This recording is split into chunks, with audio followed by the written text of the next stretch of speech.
Hello everybody, it's your boy NoukonNeko, your perfect virtual feline friend, a purveyor of good vibes. So today we are here to continue playing some more Genshin Impact. And today's main focus will be to get the new event done. It's kind of weird that it feels kind of short. I feel like it wasn't just long ago when it came out, but it'll be gone in 4 days, so definitely need to get that out of the way. But after I get that out of the way, then I'm kind of more free to do other things on Genshin. But yeah, so this event is called Mutual Security Enhancing Simulation. A very long name. I heard from my friends who have done it already that it's like a MOBA. I'm trying to remember what MOBA stands for. Massive Online Battle Arena? Something like that? But yeah, it's, you know, the games I think about when I think about MOBA is like League of Legends or what's the other popular one? Something with the Storm? Oh my god. But yeah, I don't play too much MOBAs. But I heard this one's pretty easy, pretty simple, so let's go give it a try. I mean, we still get good stuff from doing it. And usually when there's events like this, it's usually not too hard to do. And not only that, I really doubt there's like any PvP involved. So it should be pretty easy.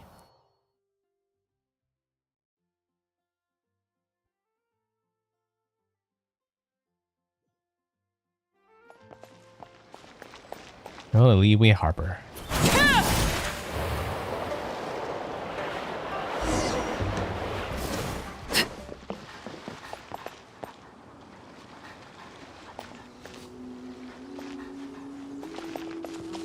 The stand that came out. The chisel face, as though a classical sculpture come to life, an unrivaled art of that surpasses common folk. You must be the commander NoukonNeko, of whom the rumors speak, no? Your reputation precedes you. I was just thinking of entrusting the Adventurers Guild with sending you a letter, extending an invitation to you to join our meeting, but somehow you somehow seem to have foreseen this. Wait, when did I became a commander? You're so formal. It feels like you're treating NoukonNeko like some super professional warrior? Oh, but you have been far more than mere warrior. You have crossed blades with countless monsters and formidable foes during your journey across the 5 nations, and your exploits have been painstakingly recorded and repeatedly analyzed by armed forces of each nation. Wow, I didn't realize I was getting that looked on that much. Whether the Knights of Avonis, Millith, or Shogunate Samurai, Corps of 30, or Mason Gardenage, each and every one of the armed services has given nothing but the very highest marks of your combat abilities and stratagems. NoukonNeko has the capability to lead from the front or command from the rear. If possible, active cooperation must be established with him. Therefore, I, Staff Officer Su Ding of the Millith, hereby formally invite you to participate in the war game of the 5 armies and assume the post of senior consultant therein. What say you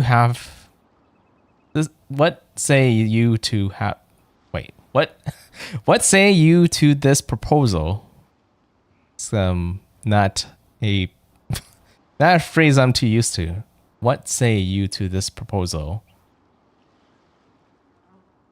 I guess he's asking how do I like about this proposal, I guess, in other words. The remuneration package for the senior consultant is quite considerable, and their total daily compensation for the duration of the event will be on par with that of a Millith sergeant. Oh, I guess if it's give me that much goodies, then it's very hard for me to refuse. That's the millet for you. Straight to the point. A sergeant pay, eh? Now that sounds tempting. We still don't know what the deal is. We don't know anything about wargaming. Don't be concerned about that. I shall now present you a detailed introduction of the event for your benefit. As you've seen, a large number of monsters still roam the wilderness of Tevat, and they cannot be eradicated in any form, any sort of short time frame. In order to effectively deal with the monster threat, the armed services of our neighboring nations are compiling intel regarding commonly encountered monsters, seeking to analyze the threat they pose and share knowledge amongst themselves. To this end, the Millith General Staff has created tabletop game pieces based on all kinds of monsters in order to simulate hostile confrontations, and from this, analyze their combat capabilities to the best of our ability. Oh, okay. It's kind of hard to see, but look at, like, you know, the white stone in the background a little bit, and like the white cape. For this, and like everything's just really bright. For this iteration of the war game, we invited members to serving in various combat units to utilize their own radically different mindsets and perspectives to control the game pieces, finding the optimum method to suppress the monster threat. And as you are not part of any of the armies and are a rare tactical genius, you can provide a especially valuable analytical angle, greatly increasing the scope and efficiency of our wargame. Paimon thinks she gets it, so you guys are having a meeting to discuss the most convenient and safest way to deal with monsters? Yeah, you're talking Paimon's language. After all, we got first-hand experience dealing with the dangerous baddies from all over. We played a lot of chess-like board games before. We can have a bunch of countries keep the peace by just playing games like we did before, and also get a pile of more while we're at it. Does that count as a whole flock of birds with one stone? You do have a point, Paimon. Casually game some war, save the day. Oh, I use game as a verb. Looks like this is the... This time I might want to take things a bit more seriously. Please relax and just use the same mentality as you do with the usually confront monsters. You earned yourself a reputation for being utterly unflappable among the soldiers of every nation. That's interesting use of that word, but okay. The board is ready and we can begin the simulation at any time. Let us witness the unique and strategic prowess possessed only by a genius commander such as yourself. Very long explanation. Does sound like a description of a mobile game. Guess we'll start with attacking first. Complete all the scenario. All right, here.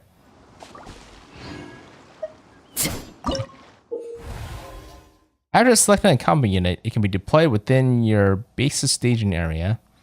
When you're selecting combat units, you can jump to cancel your selection.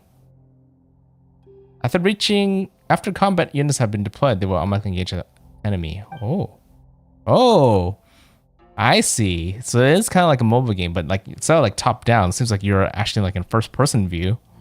Leadership skill usages will be replenished over time. You may have up to 2 usages at once. Tap to use the skill immediately or hold to aim the skill. While aiming, sprint or jump to cancel using it. Different types of combat units suppress other types of units. AoE units have a significant advantage over squad units. At the same time, melee units suppress ranged units. And range units will suppress flying units. And flying will suppress melee units. Oh, okay. So the 3 weapon-like triangle. So AoE is good against squad, but what's squads are good against? What squads are good against what?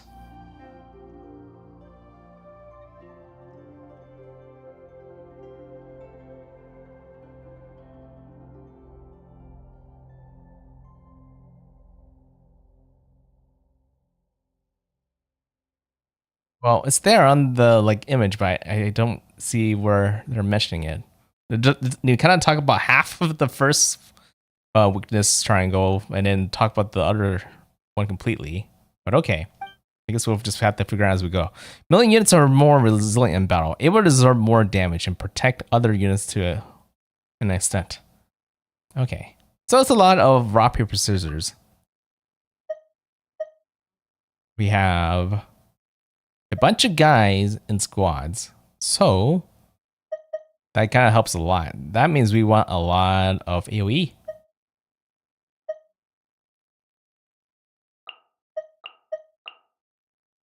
Oh, you have to take it all anyways. The wind coverage, drawing in opponents within the certain radius for 6 seconds and dealing animal damage. It's 2 usages. Okay. So like a, crowd control skill. Like Venti's ult, maybe? What I set the combat units? Oh, they want us to show, okay. Oh, the other one's single target, I see.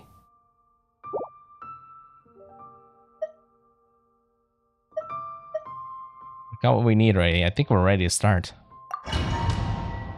Given how there's only one option when it comes to selecting what to do, seems like it's gonna be an easy win. During the assault scenario, your goal is to use combat units to destroy the opposing base. In a short period of time after the stronghold's mechanism is destroyed, it will be set as an opposing side of the stronghold mechanism. Units can be deployed near your stronghold mechanisms.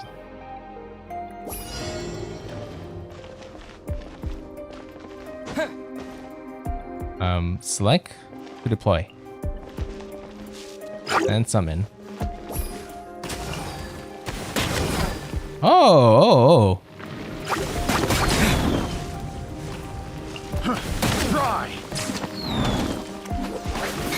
Is it really like a MOBA? I guess maybe. It's better just keep summoning. I've seen games like this before, but I don't think they're called a MOBA. It's like a lane hero, right? Because there's no arena on this one when it's just like, just facing enemies face to face. And it's pretty much like I said, rock, paper, scissors at this point. Picked the wrong test subject.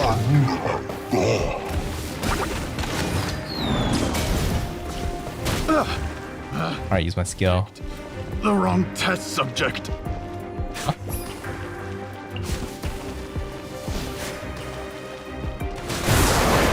Let's end this now.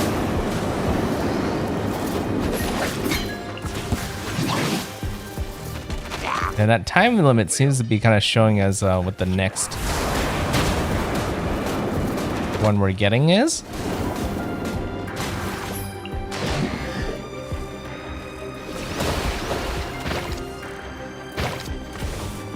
That was quick. The heck?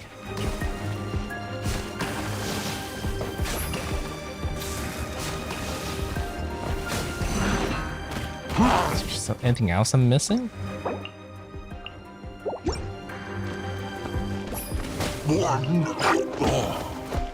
Oh, the tower actually hurts quite a bit. I see. So you do kind of want to pace it a little bit. Because they move too far forward, they're gonna hit the tower. Wait, the tower still hurts a lot.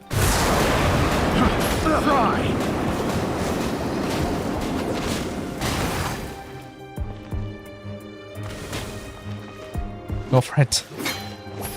And assuming once you break the tower, you win, right? Let's end this now. We'll meet again. Guess this way a bit.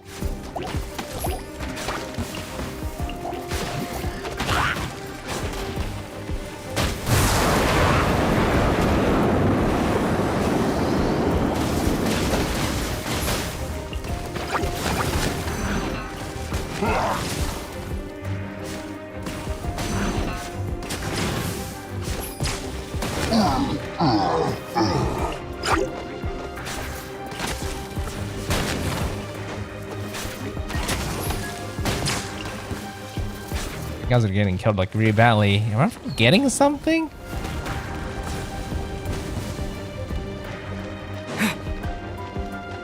It goes further. Oh, I guess it is like kind of like a one-lane MOBA then.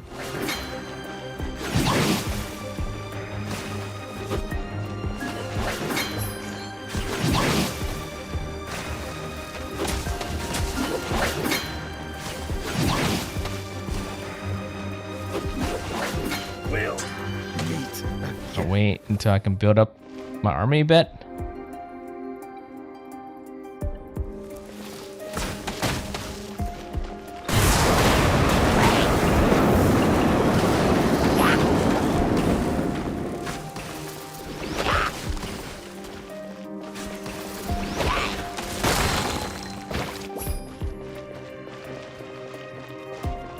Got some territory back.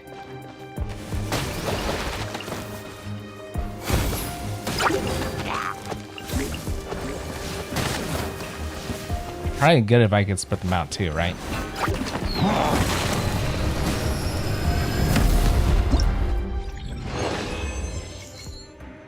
I'll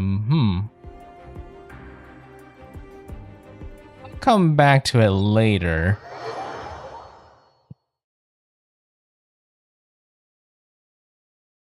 And see if I could at least get all the main rewards first before I go for all like the extra rewards.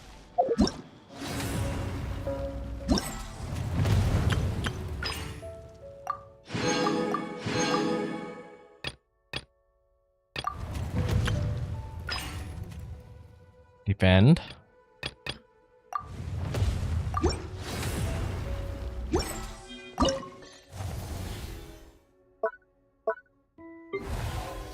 Okay, there's like multiple scenarios. Maybe I go attack complete it first, then I can do defense after.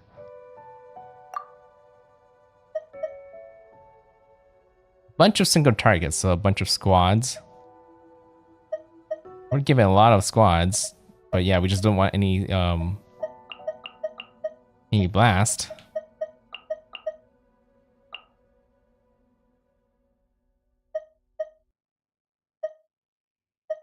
Maybe it's good to have other elements.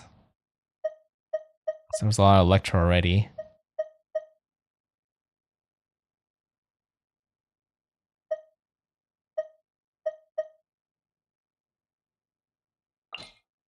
Leadership ability.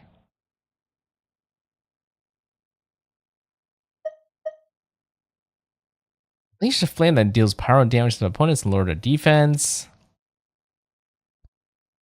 Drawing enemies. I think if they have the exact amount of cooldown, I do like the AoE a bit more.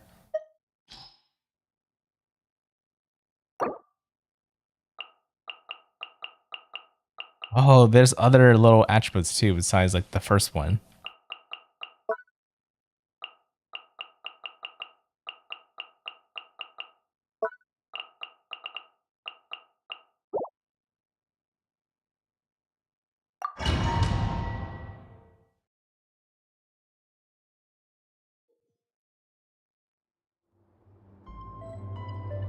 And there are only units from the single faction nearby. The stronghold fad will be captured by the faction after a certain period.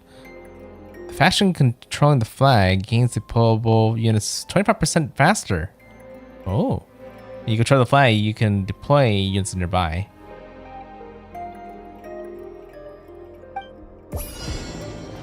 That flag, so we want that.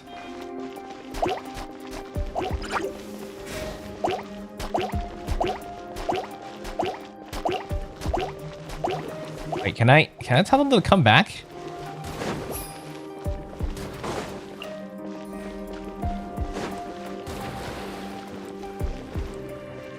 Going somewhere?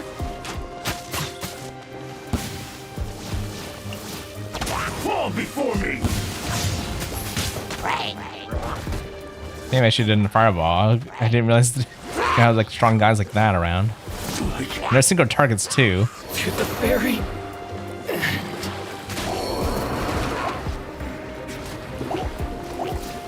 perfect distance.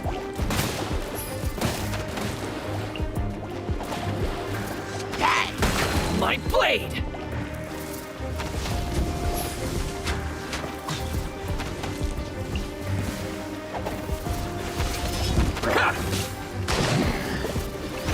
Finally, fall before me. Yeah, since there's a lot of melee, I guess as long as I have flying units, gonna have a good matchup against them. You win this battle.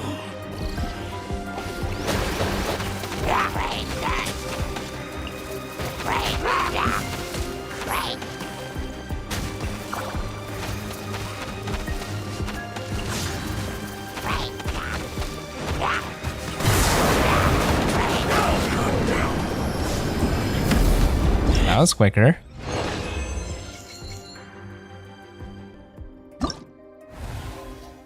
Next stage.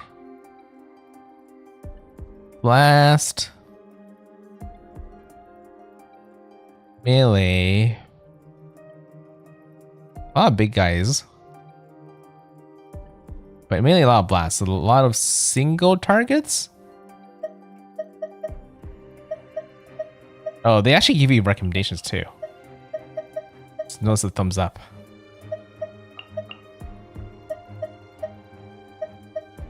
For skill, yeah, the lower one doesn't matter as much if they're gonna be like big guys.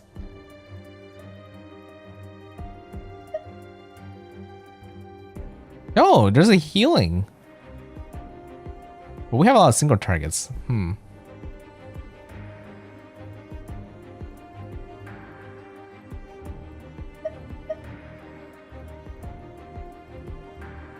AoE damage causing nearby ally units to recover.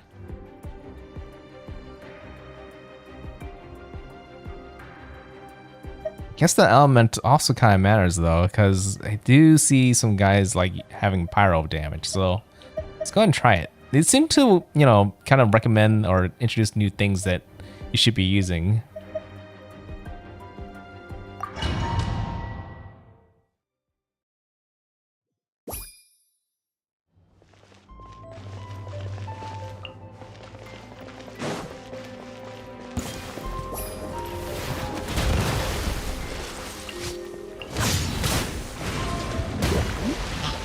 This is a shaman. Fall before me! Fry! Picked the wrong test subject. Fall before me!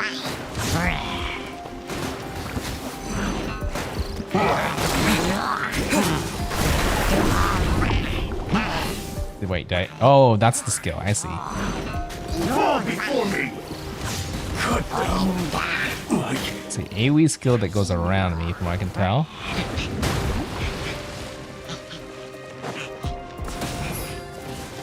This will end you! My blade! This will do!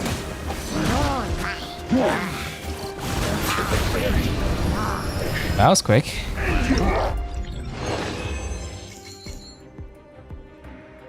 Next stage.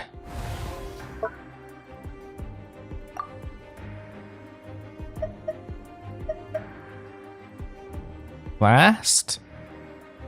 In cutting? Go ahead and take the recommendations.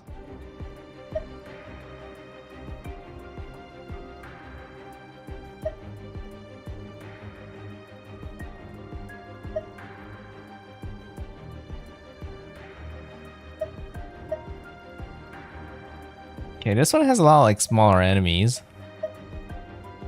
I mean, that's the reason why they kind of suggest you to use more of a blast.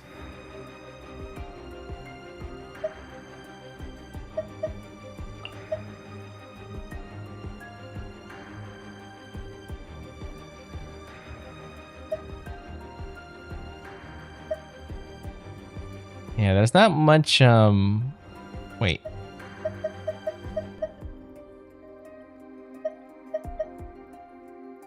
Yeah, the one thing you probably don't want to use is too much of the squad. One. I mean, you have one, but that's fine. Show. I need another single DPS. Yeah, maybe. I may have blast. I don't have much of the single targets. Just trying to figure out which element. Probably a water one.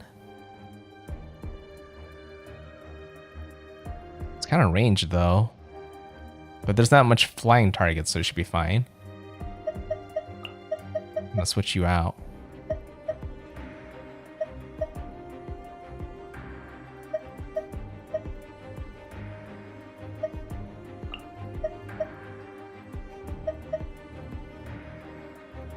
Okay, we'll try that. Oh, that's right. Good thing they warned me. Yeah, I'll whirlwind this one.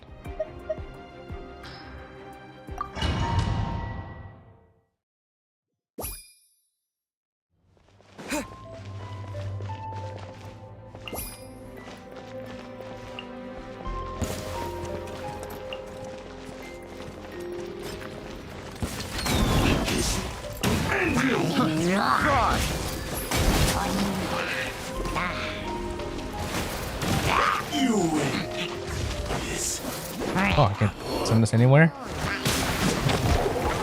Oh, wow, that got... My team got rolled.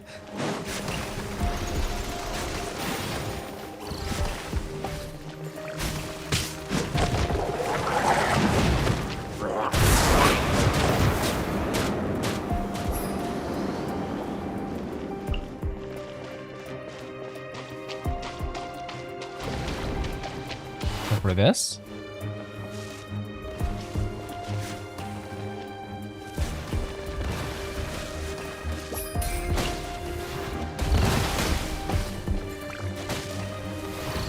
This will do!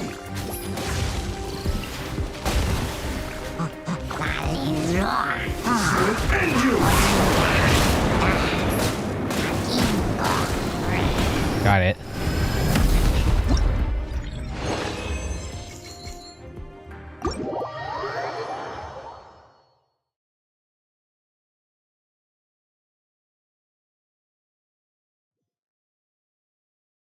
Yeah, this is easy so far. More to go, then I'll be halfway. Kind of makes you wonder how hard it would be to defend. It doesn't feel like, you know, it doesn't feel like it's one team is defending, one is attacking. It seems like we're both trying to attack each other. Like a tug of war. And it's nice that they kind of recommend which ones to use. That will make things a lot more simpler. Single target team AoE.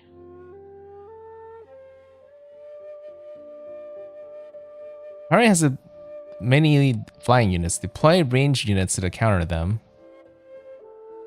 Okay. Sword by range.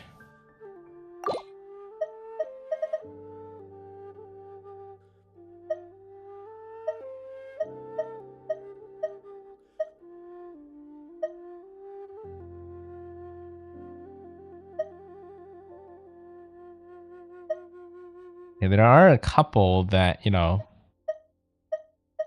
grouped, so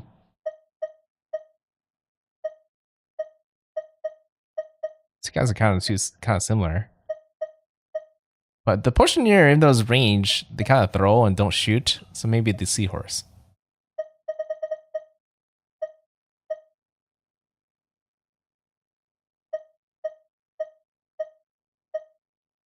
Cryo or Electro? Probably Cryo. Right, I always forget about the skill.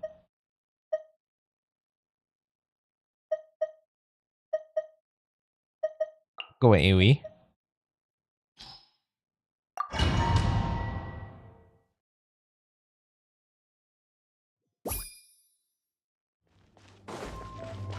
Okay, we probably just want to focus on one side.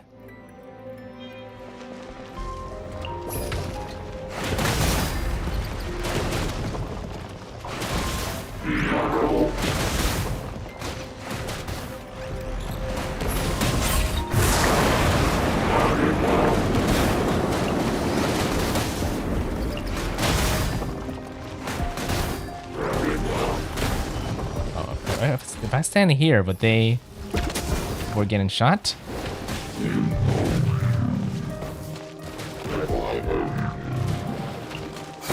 Nice. They're going for the other turret. So it's technically better just to go for the goal at this point.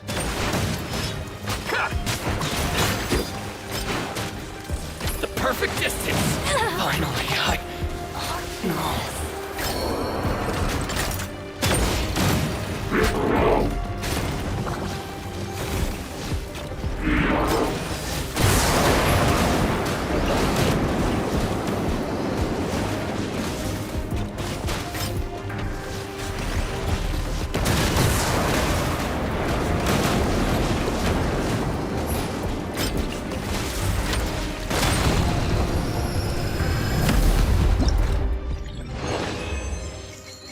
feel like this took a lot of work to do, and it's just gonna be just for one event.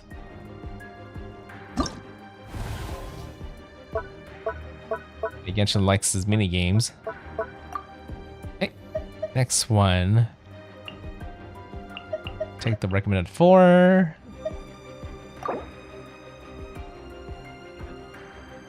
How many deploy units with various elemental immunities? Avoid deploying units of the element type they are immune against them. Match with different elements to fight against the trigger as many elemental reactions as much as possible. Okay, if that's the case. A lot of blasts. No, it's a little bit of mix of everything, but yeah, a lot of elemental. So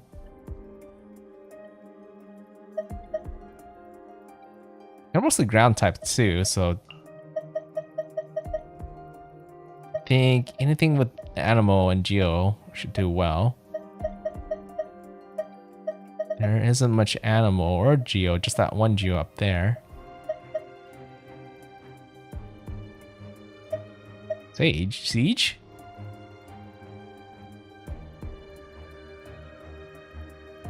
Oh, interesting. They don't attack enemies, just you know, the main killers.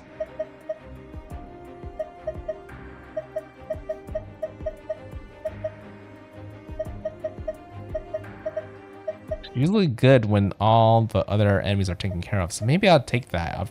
Just there for fun. Because I think the team I have right now should be able to handle most of the things I need. Okay. For sure an AoE this time too.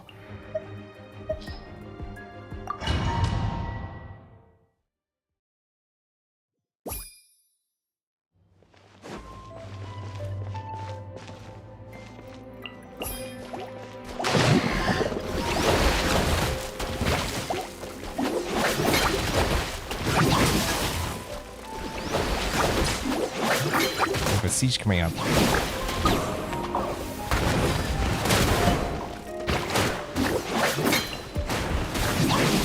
Go for it.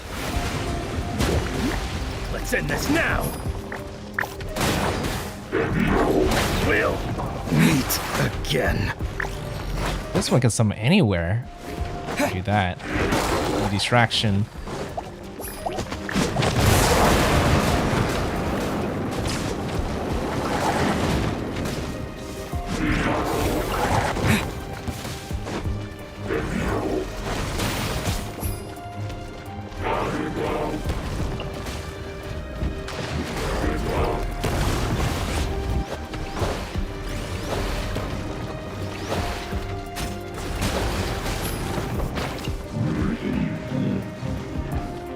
No.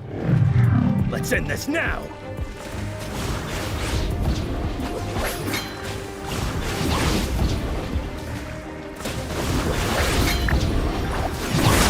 We'll meet again.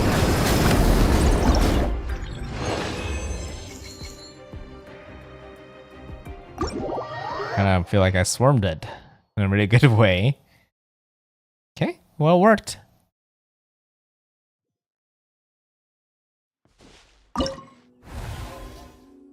Oh, well, no, one more.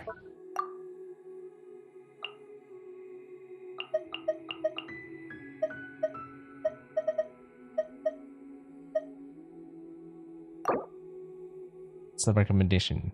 Each time the enemy deploys a unit, they would play one on both the left and right flank, respectively. Will attack simultaneously. Play attention to the specials of each enemy unit and defeat them with clever tactics. A river run through the center of the field will apply hydro. Units passing through. Use this to your advantage in the... Oh! I could freeze them.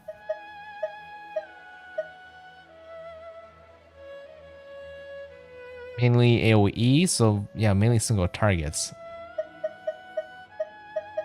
That's what we want.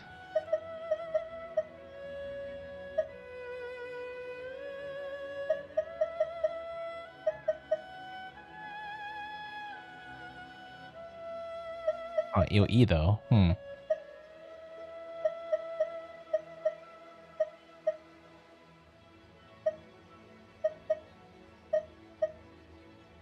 It just use. I feel like these two are just really good. Overall, you use those two.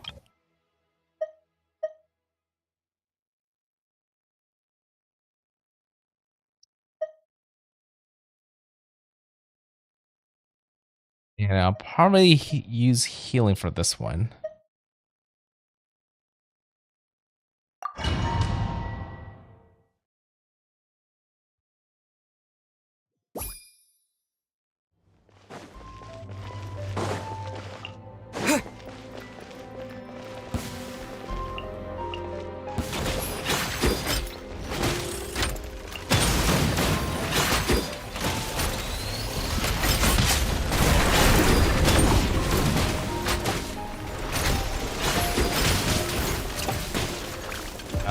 Actually, I'll probably wait until the enemies are cleared before summoning them.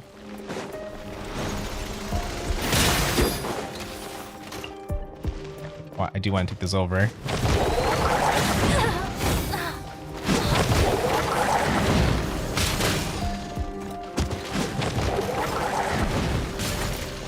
Trying to hold this as much as possible.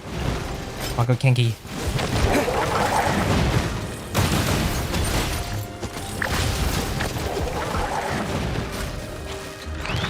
Oh, I was like wondering why you're pulling back so far back. I literally healed nobody. Okay,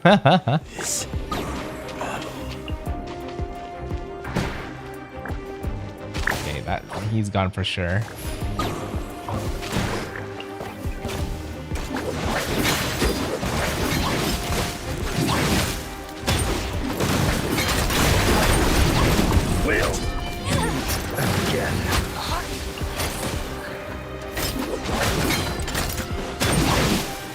Time for this. Meet again. Lead the way. Oh, it's an ice turret. Can I use you as a distraction?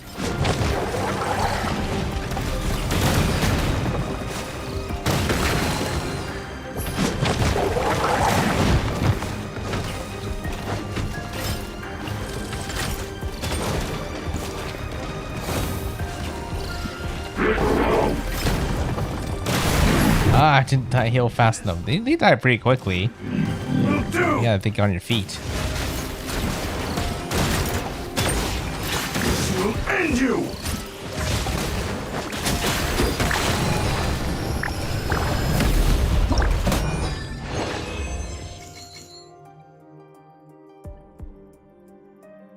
Okay. Easy so far. We're already halfway done.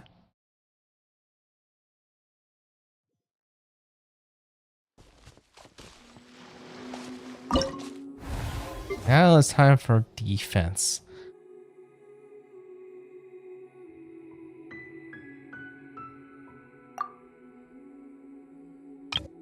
Oh, this is more like a like tower defense, I think. Just with instead of towers, just with minions.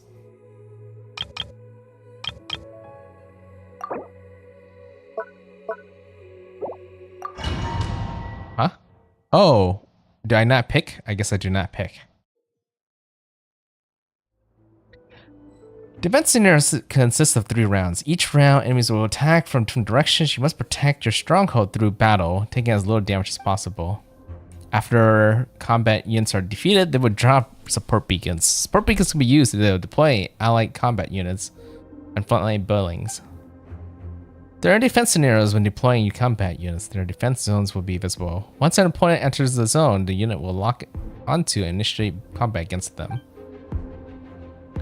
During defense scenarios, after your combat units are no longer engaged in battle, they will return to position they were originally deployed to. When deploying, take care to choose appropriately. Oh.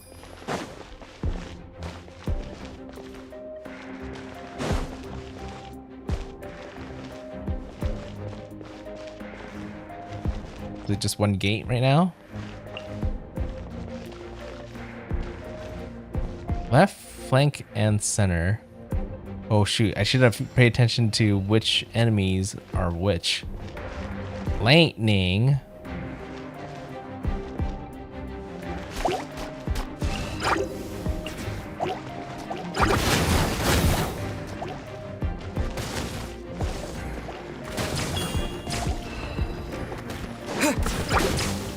It. Which is a tower.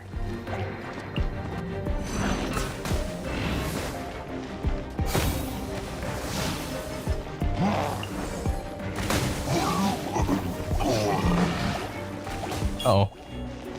Oh wait, that's our ally. Okay, okay. Arrow slime.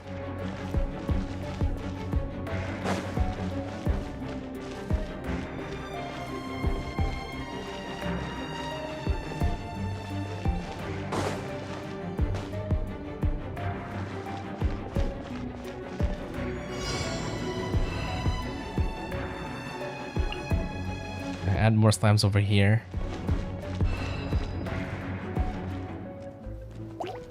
Yeah, more slimes over here. They can't really hit the flying units anyways.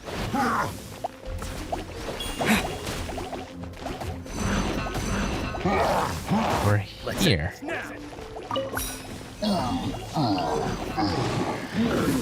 Let's end this now.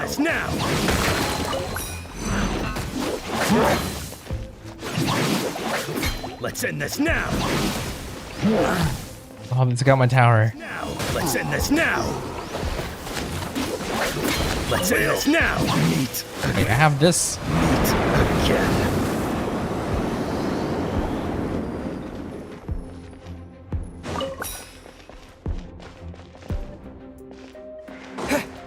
Center is gonna be kind of dangerous.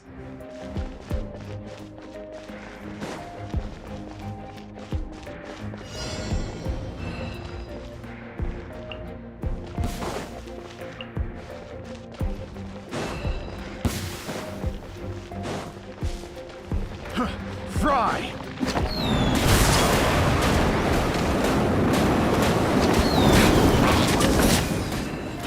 Fry.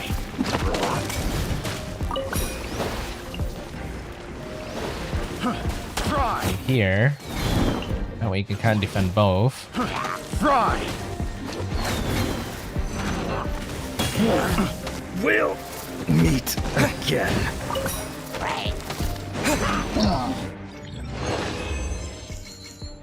Okay.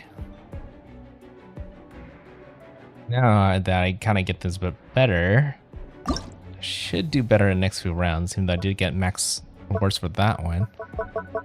Okay, this one has quite a bit too.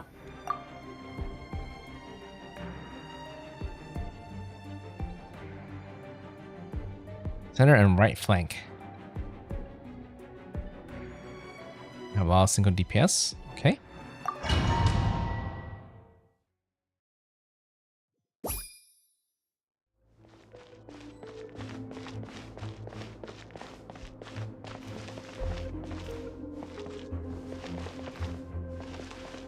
Okay, for this one.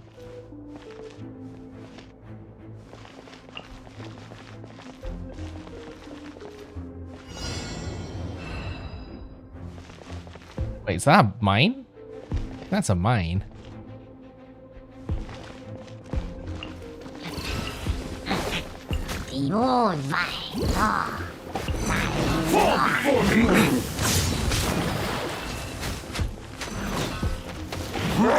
Gotta move quick.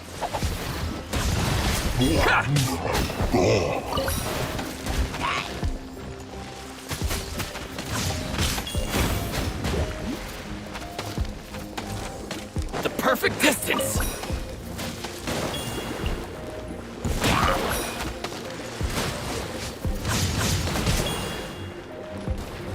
Wasn't quite sure about how the mine was gonna work. Gotta also have a fireball skill.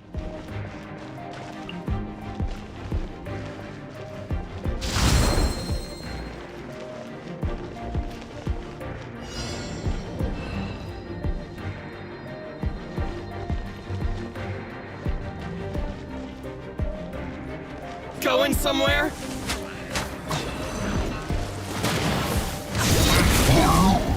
Finally, No.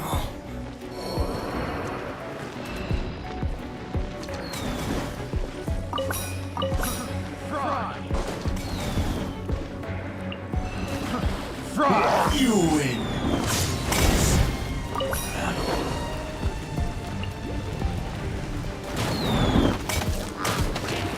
Oh no! Take out my towers.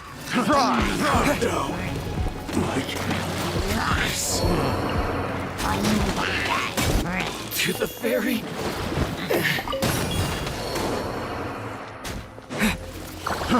Fry!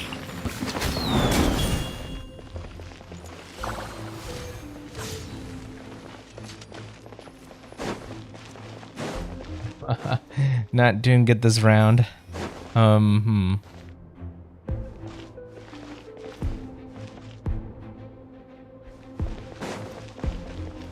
Lost my towers.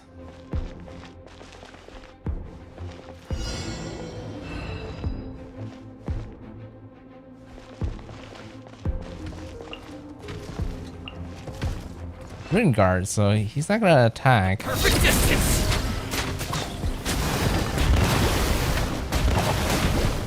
So I'm gonna go for the structure.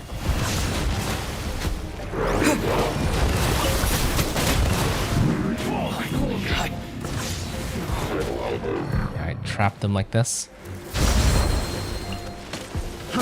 Fry!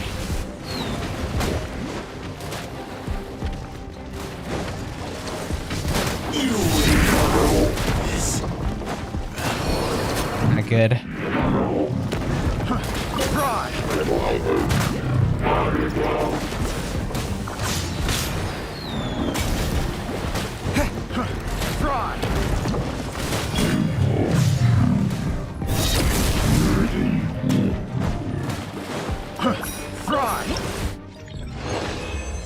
Yeah, I didn't do so good that round. Keep moving.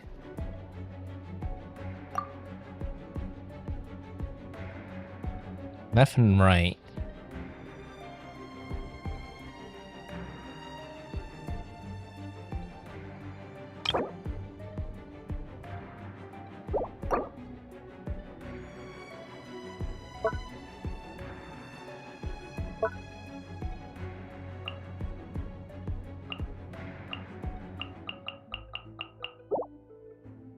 I feel like defending is a little bit more harder than it is to attack.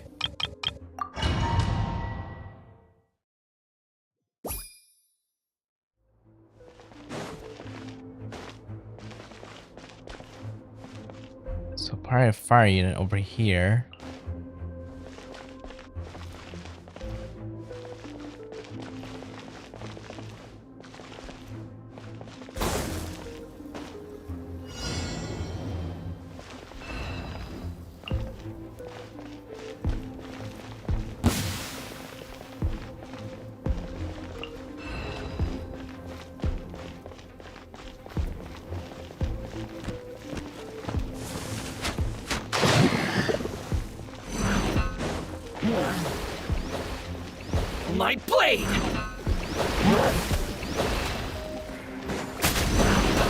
try to see my skill.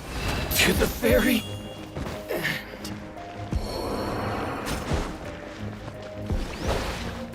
this will end you!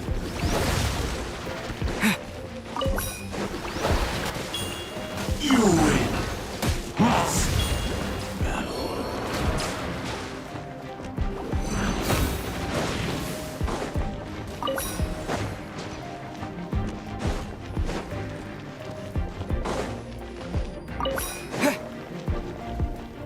I think if the goal is if you can keep most of your units alive by having them work together a bit more, then you should be able to do a little bit more better.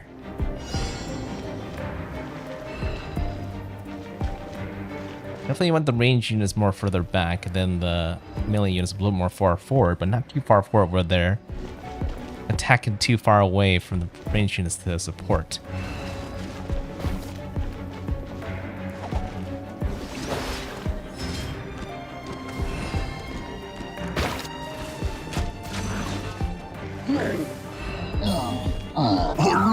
Going somewhere?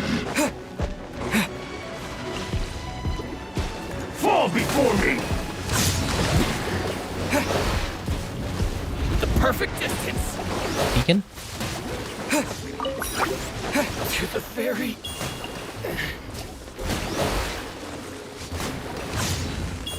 Cut down like this.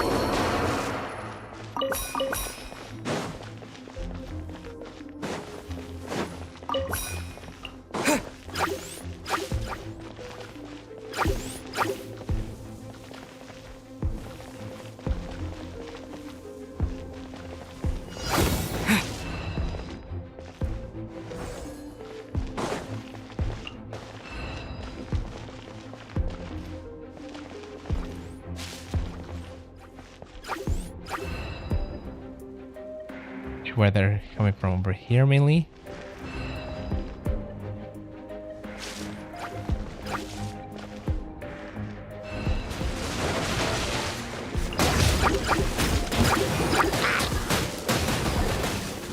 This will end you! You win! Nothing dropped? Nothing dropped. Fall before me! Cut down. Just forgot about that ability.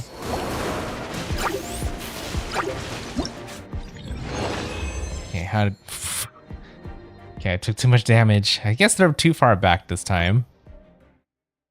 I was hoping to defeat them before they take too much damage, but it didn't work that way. I was hoping... Oh, did I do... I think I did the same one. Okay, I'll just move on. We're gonna move on, do all the sieges first before going back. Perfecting it.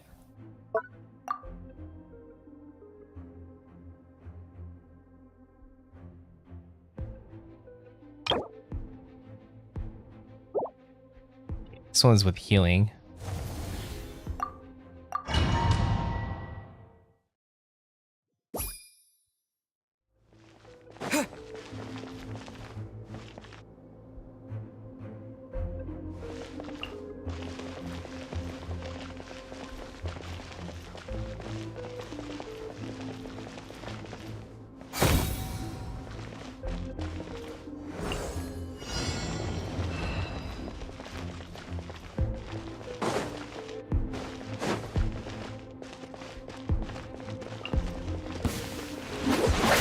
Oh, that was a range. It's fine. We'll meet again.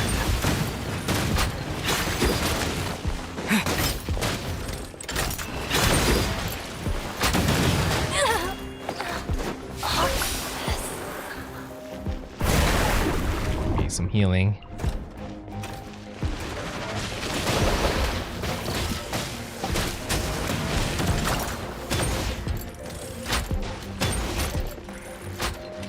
First that has a wide range.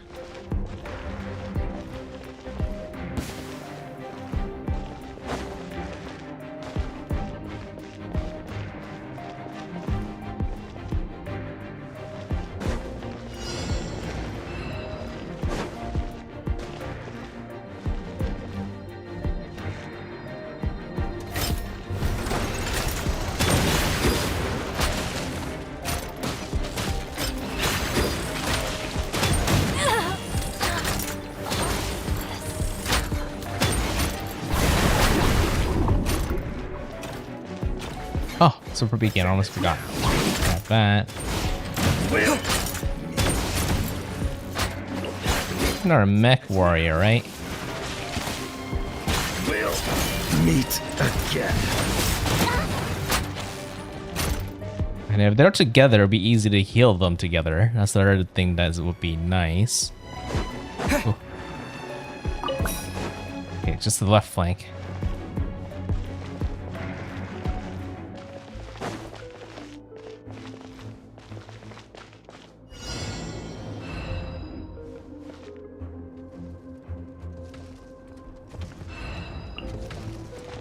Got close enough, then I'll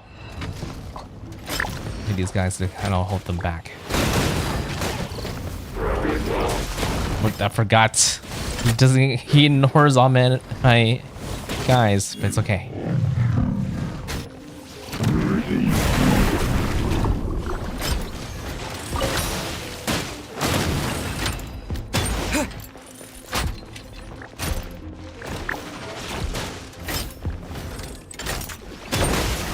Plenty of guys in towers to defend. Okay, that one was a lot better.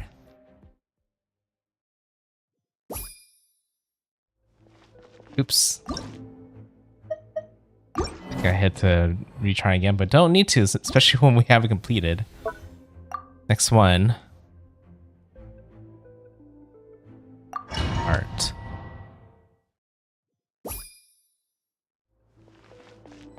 In the center. And we'll just throw a tower here to defend both of them. We have a bomb. Is that? I think this might be a range character.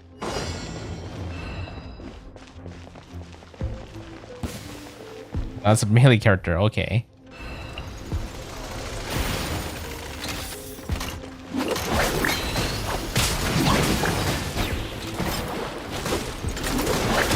Let's end this now. Oh, that one's a range character right there. Darn.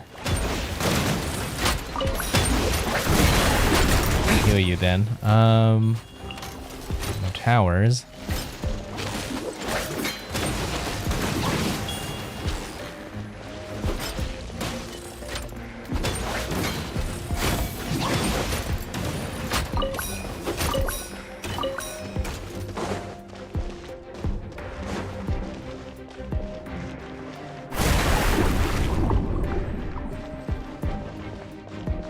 Yeah, this one's coming from the right side.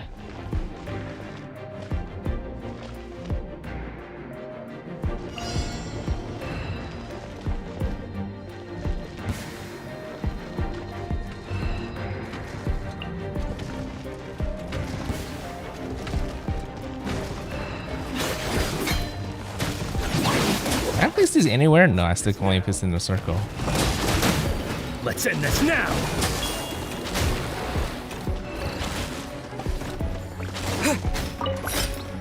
I got a bunch of traps.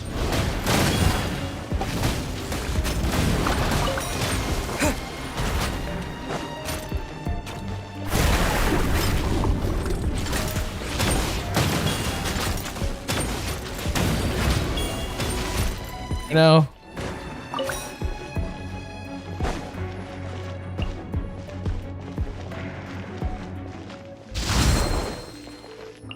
I'll place them somewhere so I can pick up more guys.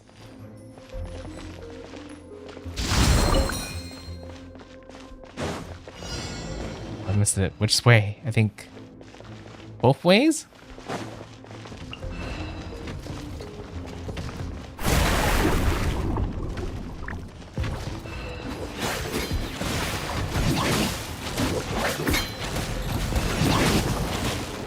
Let's end this now.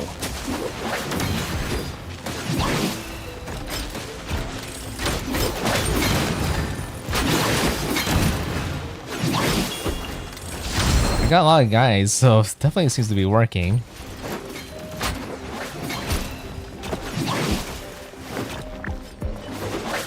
Let's end this now.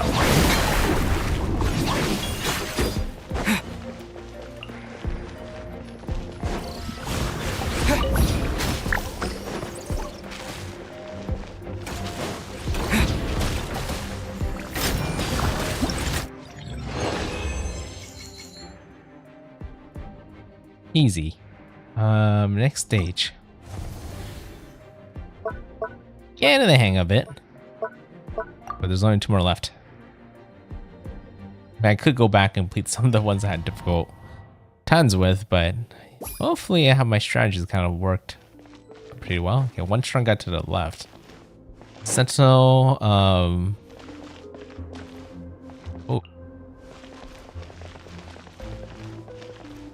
Trying to stick as much towers in the middle as much as possible. That way I can apply to both sides.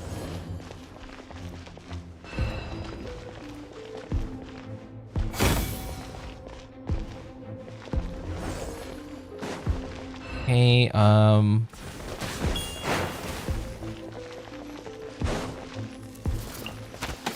Haley over there. Big guy over here. Gonna swarm him.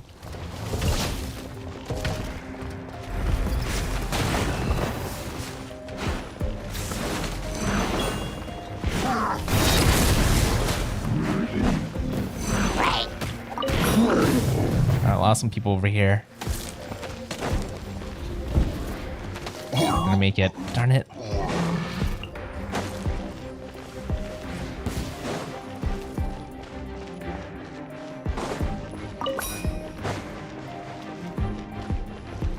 Big guy on the left still. A bunch of guys on the right.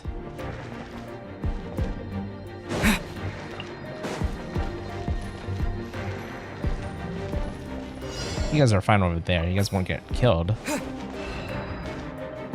Tower's kind of worrisome though. Treasure. Where's the treasure?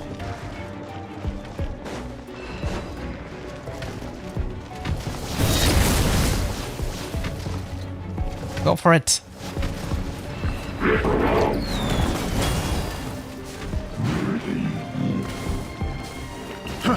Fry. That one's done for. Fry.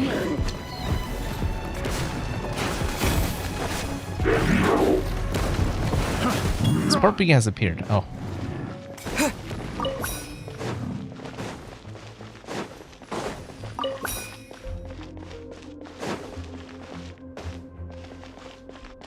Okay, same deal.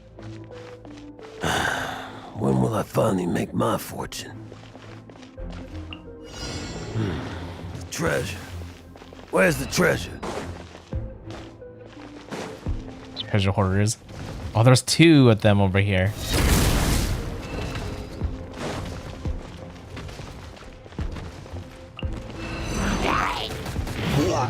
Fry.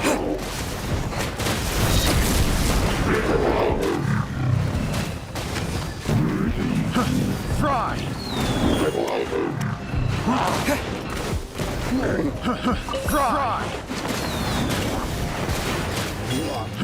Fry.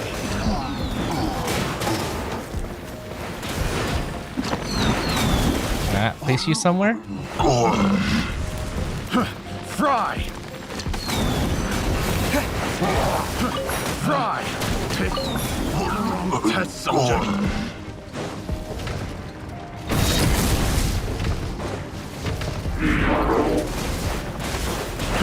Fry. Alright, fine. Go ahead and some of these guys over here, right? I want one over here just in case. Oh well.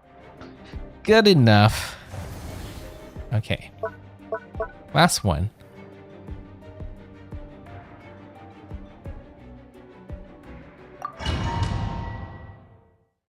Maybe I have too many guys to the left.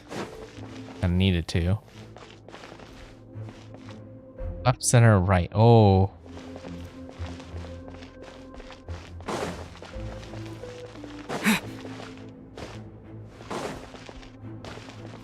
So trying to decide.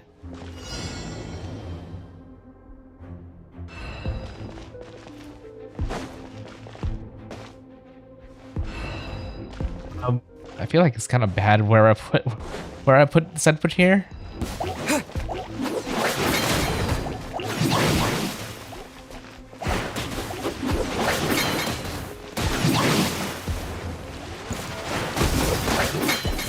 Now!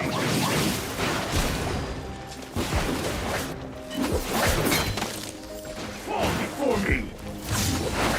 We'll meet again. I have the tornado. Okay, okay.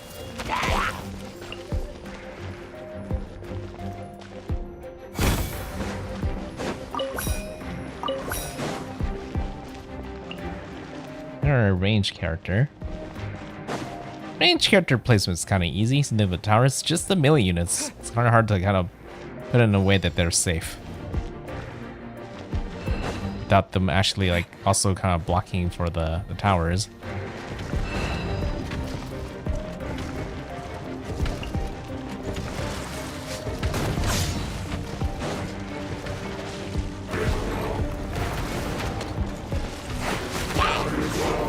Does this work against these guys? Hopefully it's gonna have to. Okay, it does.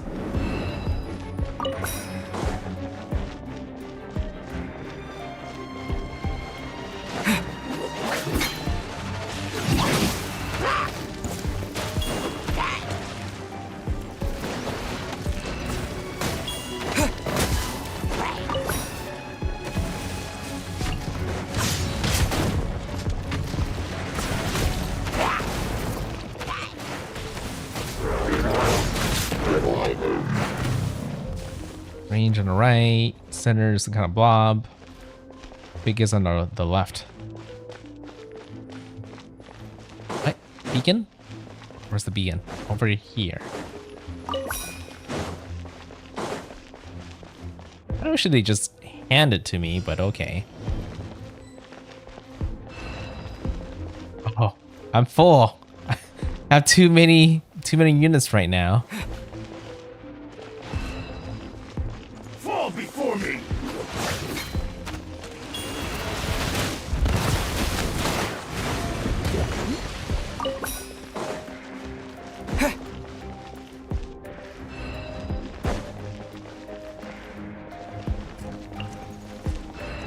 Oh, Fall before me!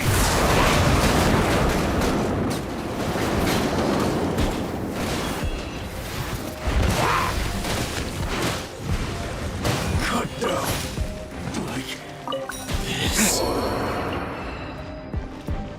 to put towers down? I guess I put towers down. I just can't put units. Oh, someone went down.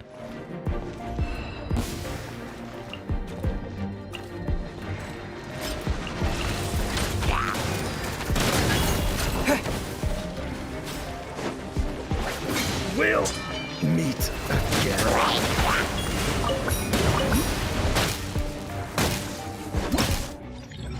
Oh.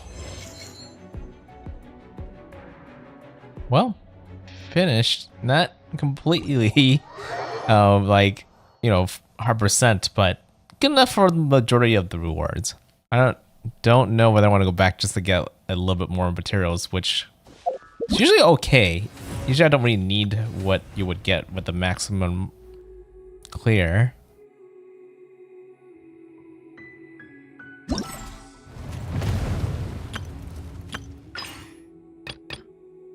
Yeah, it's just ores, some Mora. The Mora is probably the nice thing, but...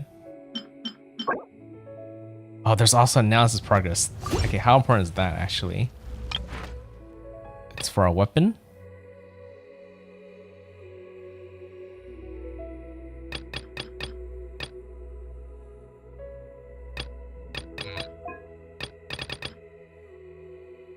$1,800. Can I turn it in right now?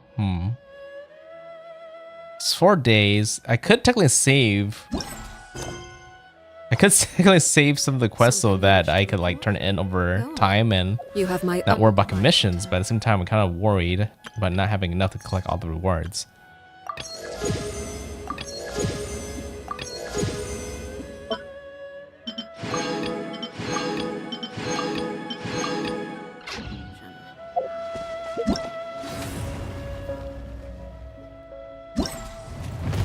Yeah, maybe I'll just grab it. Just to see how much I have in total.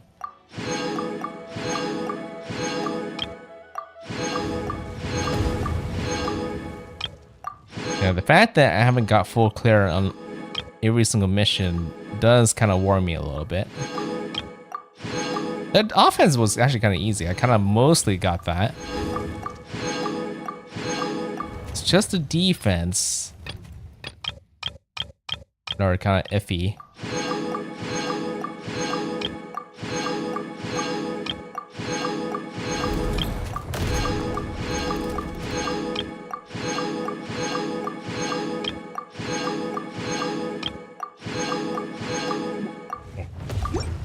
What should I have now? Now for the main weapon. Oh, I have enough to get everything. Okay. So I shouldn't be too worried.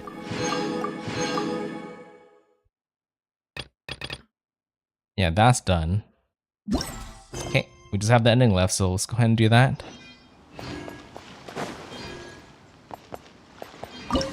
How did I do?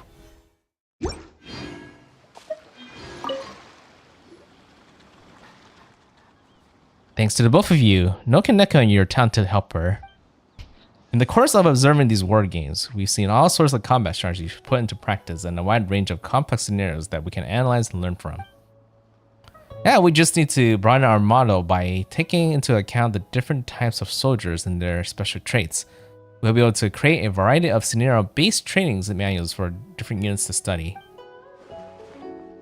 If you're interested, I'll be happy to provide you with said manuals next time we meet. That way you'll be able to try different scenarios in your spare time. So that's it? Feels like we just got started.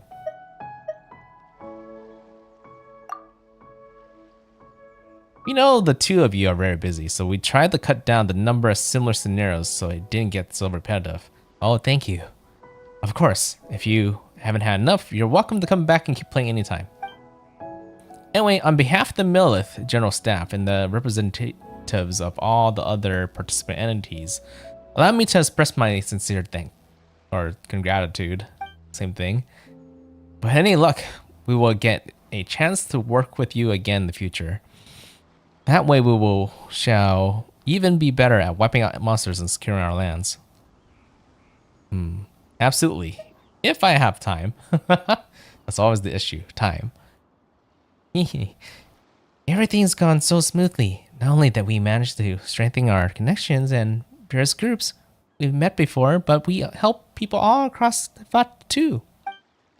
Besides, Paimon's learning loads from watching your war game.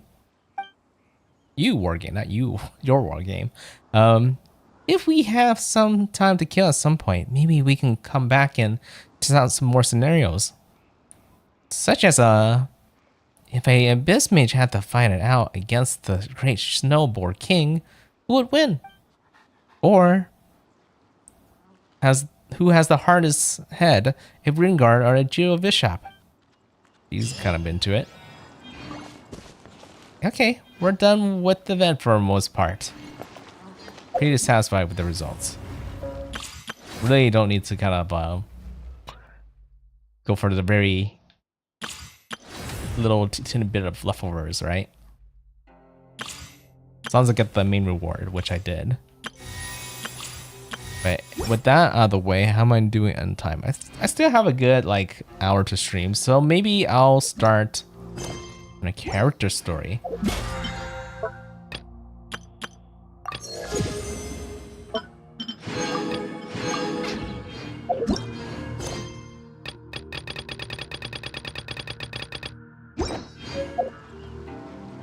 I need to go here and here.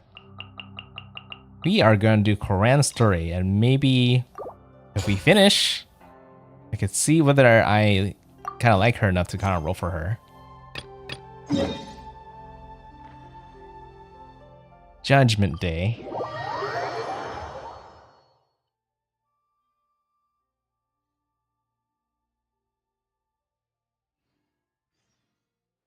Probably need to like update the title of today's stream to mention Clorinde's character story. Huh? Do you also see Navia and Clorinde over there? They look like they might have run into some kind of trouble. Let's go check out what's going on. But at the same time, it's already pretty long already, so Hold on, let me see what happens if I try to.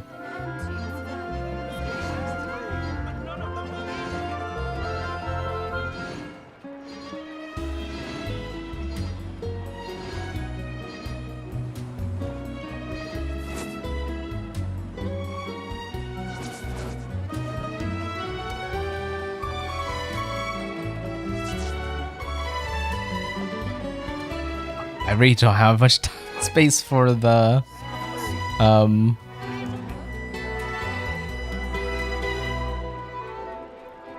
let me see. Clorinde. I guess my name right there. Clorinde story. I probably won't put character story. I'll just put story.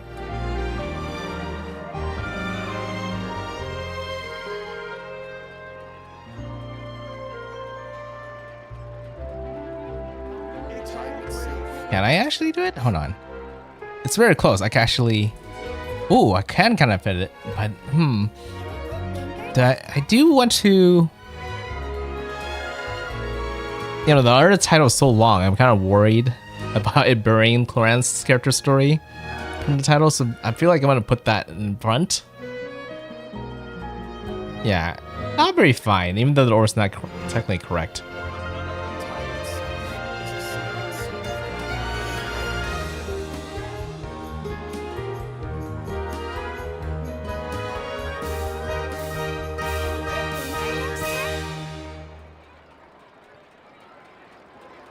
I'll just write in the title and the description. Taking care of the event first. Exactly. Then jumping into Clorinde's story after.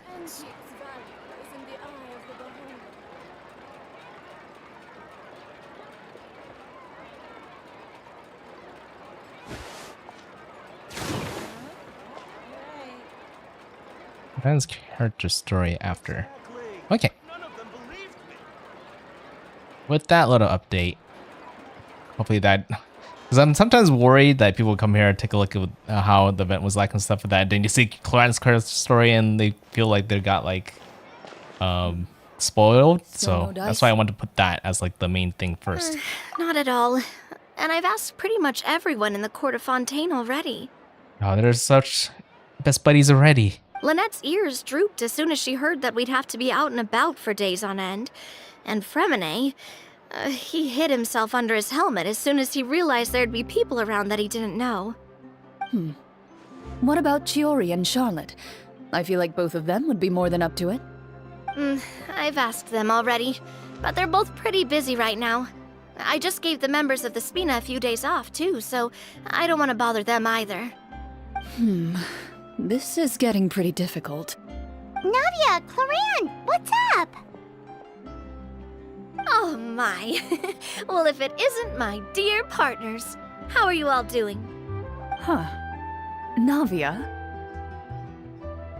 Huh? Oh, you mean... Oh, so they have some kind of trouble, and me being here happened to be maybe the solution to the problem. Yep, this is our chance. Yeah, it kind of looks like we're getting ganged up. What are you going to do? We were just passing through.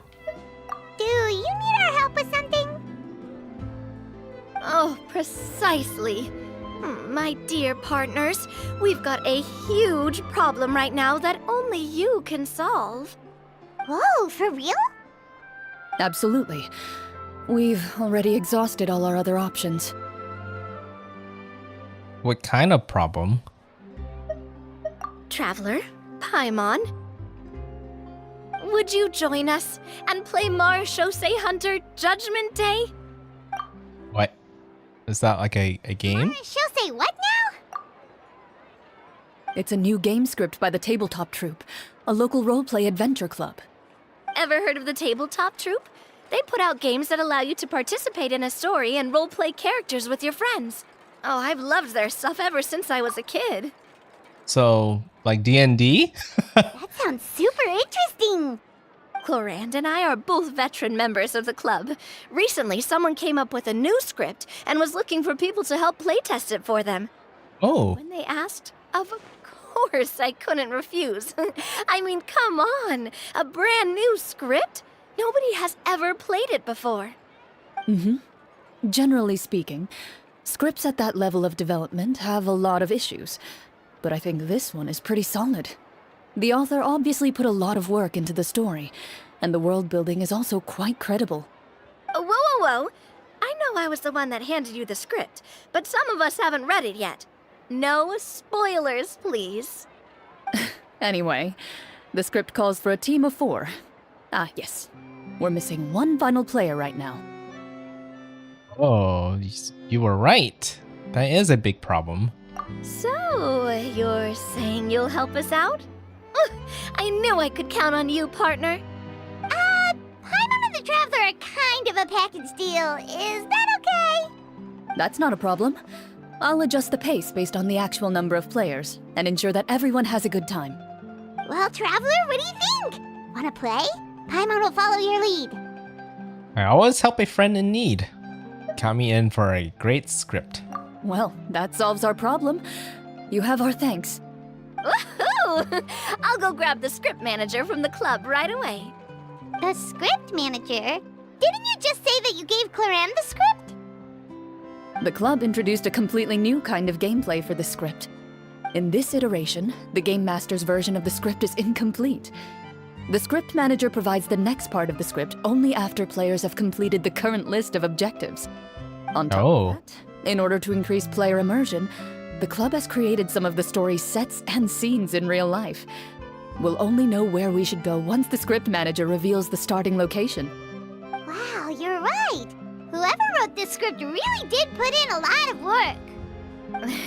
And it's got a real healthy amount of suspense, right? I mean, even the GM doesn't know how the story will end. I look forward to experiencing it with you all. Why don't you go meet up with the others first? They should all be waiting at Chioria Boutique. I'll come over with the script manager as soon as I find them. Sounds good. Remember to always watch where you're going, and don't rush. You say that like I'm 6 years old or something. Let me think. What kind of character should I play this time? I just hope you'll pick up some useful skills this time. Oh, and stop trying to persuade every animal you come across. Silent Night. Now, this is interesting. I almost feel like more like an event than Corinne's character story, but yeah, we'll see how it'll end up.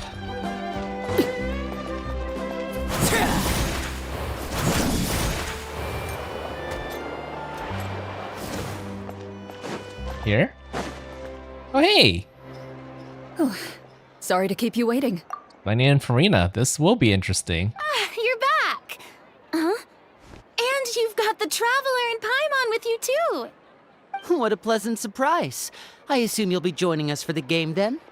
Linny, Farina! Paimon didn't know you were playing too. Are you also members of the tabletop troupe? Hey, you two.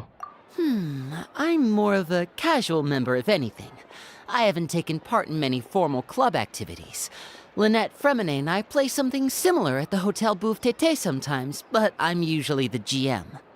Still, I'm sure it'll be fun being a player for the first time. I'm looking forward to it. Oh yeah, you probably would be a really good GM when I think about it. Well, I'm not a member of the club at all. Clorinde simply woke me up first thing this morning, said there was a good script worth experiencing, and asked if I wanted in.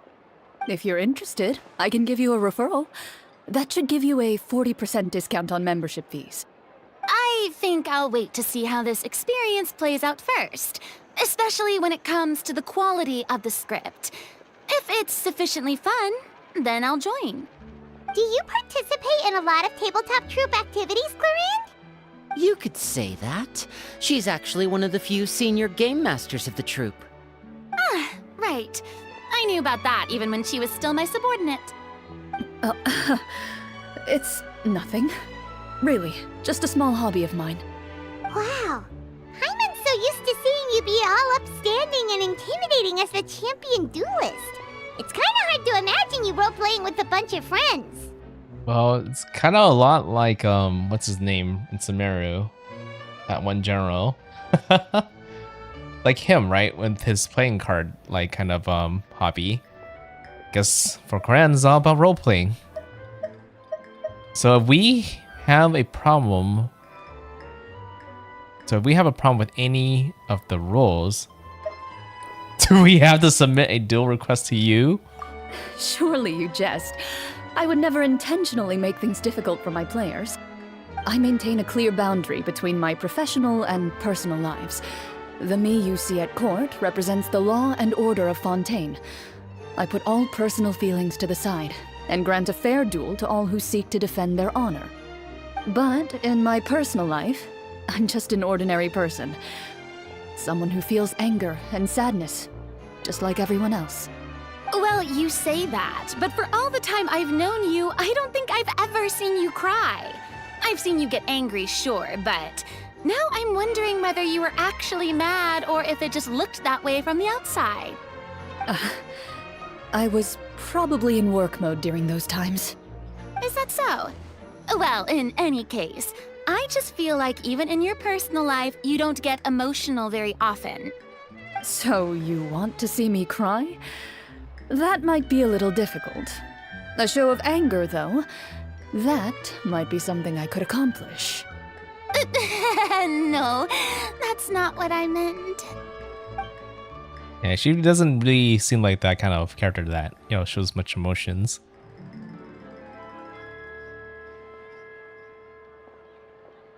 She definitely does, powerfully. She is human. I'm back. Here, allow me to introduce you to the script manager, Mr. Florian. Pleasure to meet you all. Hello. Wait, are you a champion duelist too, Mr. Florian? Oh, no. This is just the costume provided by the club. I occasionally play a few of the roles in my scripts. That sounds like a lot of work. It's nothing. It's the least we can do to give the players a more immersive experience. Anyway, allow me to give you a brief introduction of the script. This script was adapted from the real history of the Marechaussee Hunters. You all will play the role of hunters from a bygone era and resolve a series of events unfolding in the capital. Paimon's not super familiar with the history of the Marechaussee Hunters. Is that a problem? Oh, no problem at all. I can give you a brief rundown. So, basically, Marechaussee Hunters were people who dedicated themselves to hunting monsters and protecting the city by using a special swordsmanship technique passed down over generations. Their story can be traced back to the ancient Remurian dynasty, as well as the first hunter, Cassiodor. But I'll leave the finer details for you to seek out and discover later. And I'll provide additional commentary as the story progresses. In that case, brave hunters, are you ready to set out on an unknown adventure? Whoa, just one sentence and it's like we're in the story already! Aha, I see many a determined gaze before me. Very well, head over to this location and begin your heroic journey. So, as we follow the story, it leads us to specific scenes? Ooh, sounds pretty innovative. What does the message in the envelope say? It's the exact location of the scene, as well as the formal permission to use the venue. Seems like they have everything prepared. Huh. Please check all your belongings, everyone, and make sure you haven't forgotten anything. Once you're ready, please follow me to the designated location. Sounds good. Hunter Squad, move out! Let's get a little field trip. So a tabletop game where you have to kind of move to different locations to actually play. This is interesting. It's more like a live D&D session than it is like a tabletop session itself.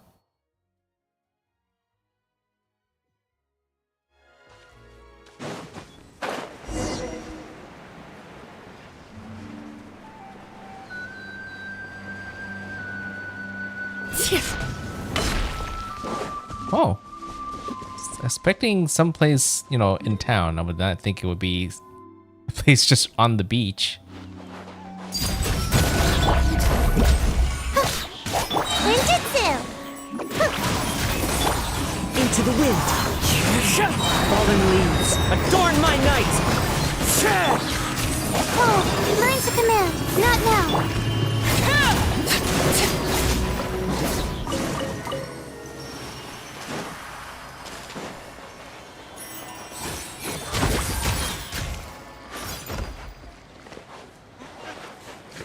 My bad. Can't control my shield's attack. Oh, there's a chest I haven't unlocked. Oh, but I need to find the Sealies to get there. I'll worry about that later. I feel like I always say that, but I will take time away from what I need to do.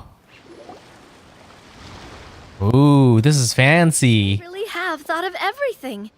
Even the Vtometer is here and ready to go for us. The Vtometer. What's that? It's a card that's used to determine action success or failure. We'll need to use it when we try to use certain skills. Oh, so like a dice. And what about all the dessert and tea? Is that for us as well? That's what the message said. Really? That's so nice. It feels just like a tea party with friends. Those snacks have Paimon's name written all over them. Yeah, this would be really fancy if there was something like this in real life. I think you might be more of a snack hunter than a Marashose hunter, Paimon. Snack Hunter Paimon reported for duty. If there are delicious snacks to be found, Paimon will track down every last one. The desserts are great. But I'm still looking forward to the story more than anything. Very fair. Then, let us begin. First, please pick up the blank character cards in front of you and write down your name and profession. You can find an abbreviated version of the rules printed on the back of your character card. If you have any questions, feel free to ask me. In this story, everyone is a Marashose hunter. To reflect this, the club has prepared a small badge for everyone. Ooh, nice. As hunters, you have proficiency in swordsmanship and fighting by default, so there's no need to allocate any additional skill points to those areas. Swordsmanship? So there's a fighting part to all of this? Paimon's not sure she can do all that on her own. Maybe Paimon can just stick with you? Why don't you share a character card then? The Traveler will be the Marashose hunter, and you can be his little floating assistant. Kinda like in real life. So, for the name, do I fill it out with the name of my character? Yep. It can be any name you like. Oh, this is gonna be fun to see what names they come with. Ha You ha can use your real name too if you want. I do that whenever I get too lazy to think of a new name. Yeah, for me, I always use the same name. You know, my name usually. Oh, so it would be like experiencing a different life, but still as yourself. That's not a bad idea. In that case, I think I'll continue to use the name Linny then. Aw. Next up is the skill sheet. You have a limited amount of skill points that you can use to learn a number of skills. The more points you invest in a particular skill, the easier it will be to pass associated checks. I'll take persuasion and investigation. Those are must-haves when it comes to missions like these. Very similar to what she does in reality, right? Well, in her character lore, she's like kind of like a detective. Oh, those skills sound like they'd be useful for gathering intelligence. Good idea, Navia. Just as expected of a veteran player. So should we also take those skills then? Not necessarily. Since we're working together as a team, we could leave the negotiations to Navia and use our skill points to pick up other useful skills. For example, I think I'll take stealth and sleight of hand. That will give us more options if we run into any situations we can't negotiate our way out of. Yeah, I figured he would do that. Oh, interesting. I wasn't thinking about it like that. I suppose it's not so different from an acting troupe. Everyone has their own role to play. She wonder what Farina's gonna grab then. She's a little more harder for me to guess what she's gonna do. Let me see. I'll take arts and performance. I'm not quite sure what use they'll be, but I'm not as knowledgeable about the other skills, and I'm not too confident I'd be able to roleplay them well. Ah, that's kind of fitting. So she's like a bard. Linny's like, you know, the thief, and then Navia.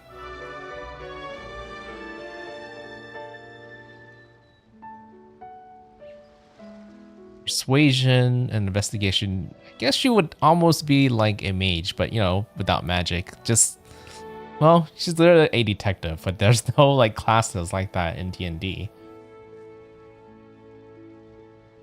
You could say it's still like a role class as well, just one that's a little bit more, less stealthy, but more being, you know, intel based. Yeah, that's what I can think of at least. Well, that leaves us. What do you want to learn, Traveler? I play D&D. I usually like to have insight. Kind of understand people. Oh, something that'll help you get a read on other people's thoughts. Sounds useful. I guess I could also learn medicine and cooking. Which one more, though? Medicine's always good, right? Ooh, so you want to help people when they're injured. That's nice of you. So what do you think? Are you sure you want to learn these 2 skills? Oh, so you get 2 out of 3. Yeah, I'm pretty sure. Cooking's nice too, but it could be like Dungeon Mechi, right? If I did cooking.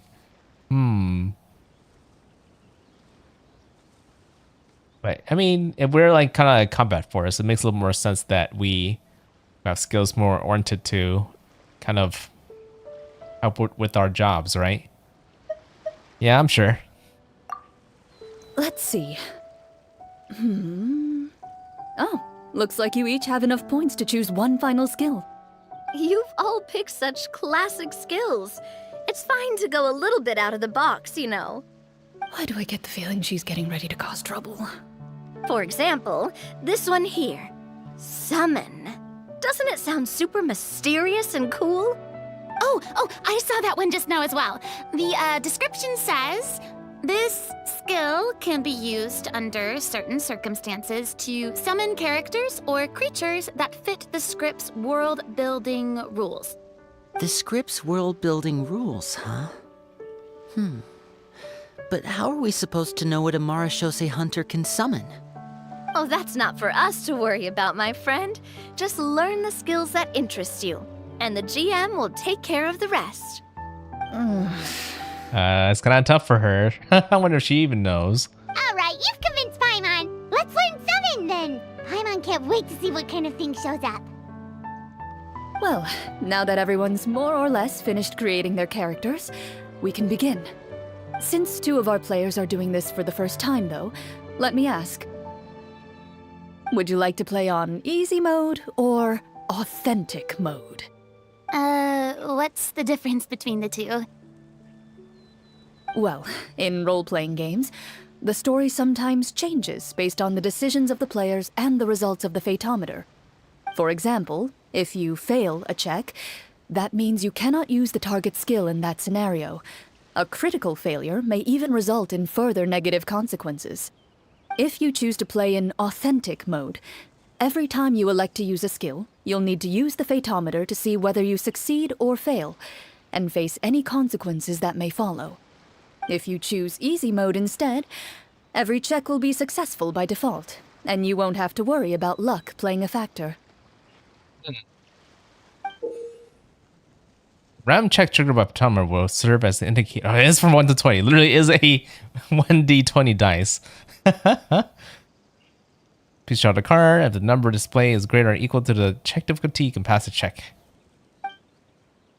The random checks triggered by Patometer often serve as an indicator for Destiny's course or success or failure of the action. Has to draw a card and get a random number between 1 to... Oh, this whole thing's actually really random. You know, you'd think sometimes it would be like a scripted chance, right? Where the chance will always, you know, end up being the same just for script-wise. But it really does seem like you are playing a D&D session here. Ooh. Man, the one thing that kind of irks me a little bit is that there's these kind of games will be kind of fun to kind of go back and do it again, and I think this is a one-time deal. But, okay. Well, we'll see how this go. It's pretty obvious. Players' role-playing and scene and story can sometimes affect the results of checks. The current check bonus will be added to your randomly drawn number. Oh, okay. So that's almost like, you know, the reroll mechanic we got from like inspirations. Making easier past checks. In easy mode, all checks are considered successful by default. Given that I'd like to focus on the story, I suppose I should pick easy mode. I'd feel bad if I brought the team down by failing my checks. Huh? Oh, come on. Don't worry about that. RNG is the lifeblood of role-playing games. I'm going with authentic mode for sure. Yeah, she does have a point. That's kind of the fun of it, right? Being able to fail and letting fate kind of determine your course. That's kind of the reason why when we played our D&D, like, you know, Baldur's Gate 3 sessions, we kind of, you know, we don't save scum. We just go with what results we have. If we do have things to affect the outcome, sure, we'll use it, right? That's just how D&D works. But yeah, if you are like safe scumming where you kind of revert back every time you fail a bad check, then you're technically like, you know, playing on easy mode, which kind of takes the fun out of the D&D session sometimes.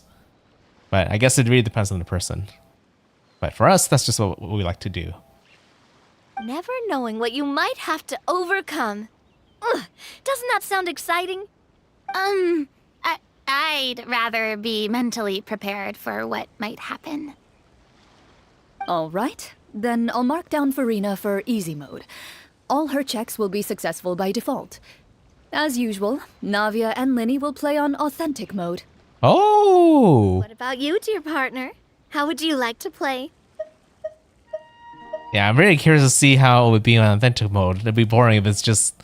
Because it's literally gonna be, you know, like a... probably like a linear path. Almost feel like a scripted path if you take easy mode. But with authentic mode, it'll be interesting to see how the game kind of handles RNG. But that's kind of nice that you kind of can choose to kind of do either or, and not just have the whole party follow one, you know, one sort of difficulty. Are you sure? Yep, I am sure. Trust me, you'll see the beauty of RNG. Honestly, I don't think Clorinde would make things too difficult for us no matter what the Fatometer says. Isn't that right, Clorinde? No promises. That wasn't super reassuring. Well, anyway, enough talk. Let's get started. I want to experience at least a good chunk of the story today. Speaking of the story, why is the beginning scene on a beach? Well, that's because... a long time ago, back when human civilization was still in its infancy, powerful demons and evil sorcerers ruled over the land. They created a host of monsters and sent them to slaughter all humans in existence. This is so cool. This is like, you know, like a visual novel. And it's in Genshin. Yeah, they know what they're doing here. Soon, a group of human rebels banded together. With their swords raised, they swore to brave the darkness, and in doing so, subdue each and every monster that sought their destruction. They became known as the Marachose Hunters.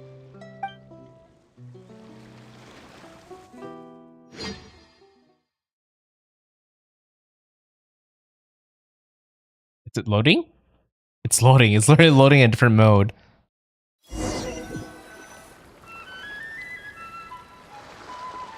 Was it just a cutscene? Sometime later, as a member of the Marachose Hunters, you receive a commission.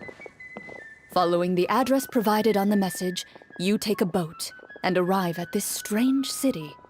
As you inhale, you can taste the slightly salty air of the docks as you begin to survey your surroundings. There aren't many people in the vicinity, but you do take note of a few others who, like you, seem to be sizing up this place.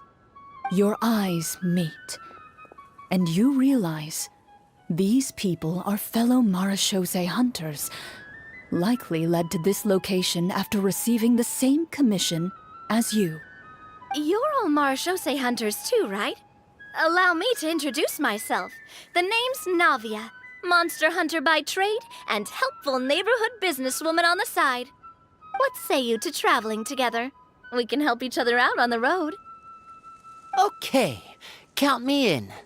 My name is Linny. I've been wandering since I was little and picked up a few less than legal tricks along the way. I was adopted by a marechaussee hunter and later chose to follow in his footsteps. Yeah, their D&D like art looks pretty cool.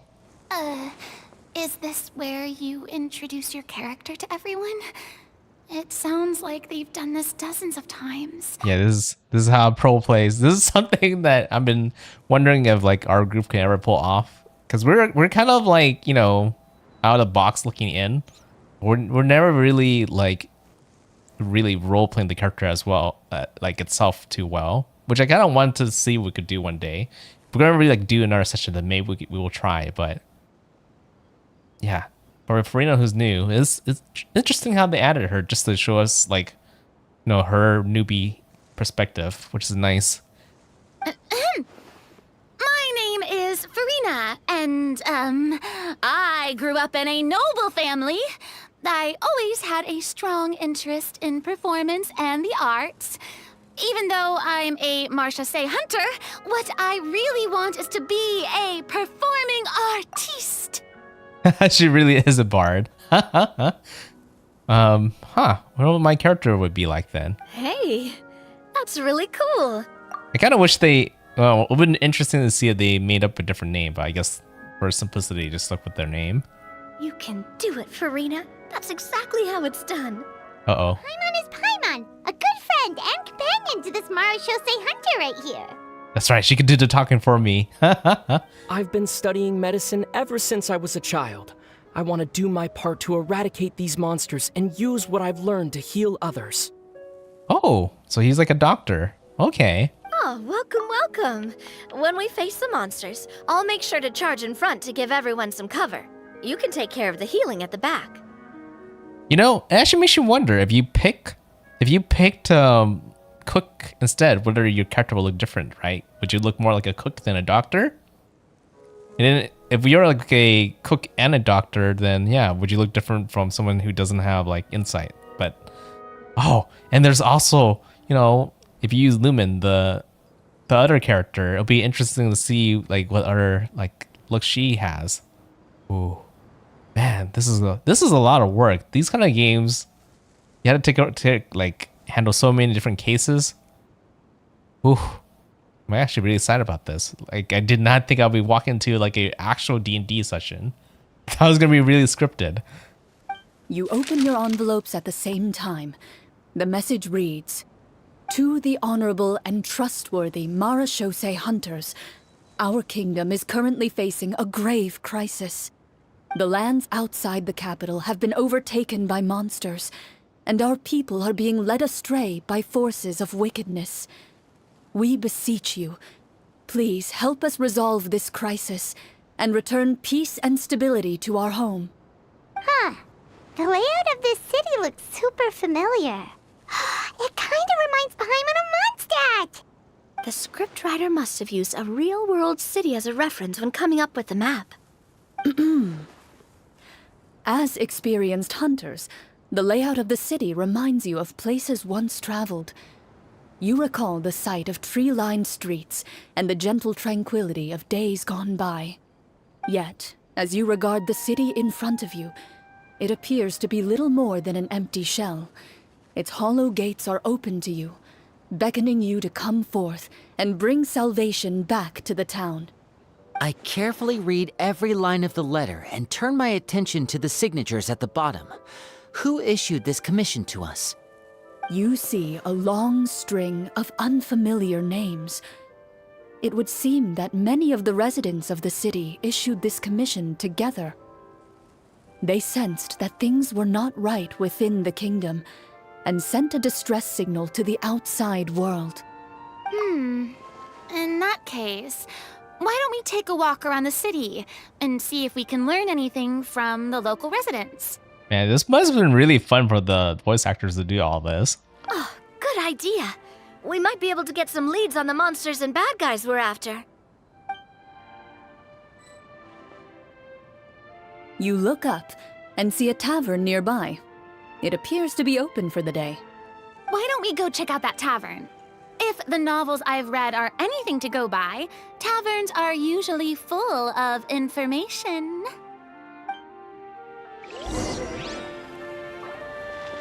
And of course, you would be able to kind of play your character in this world.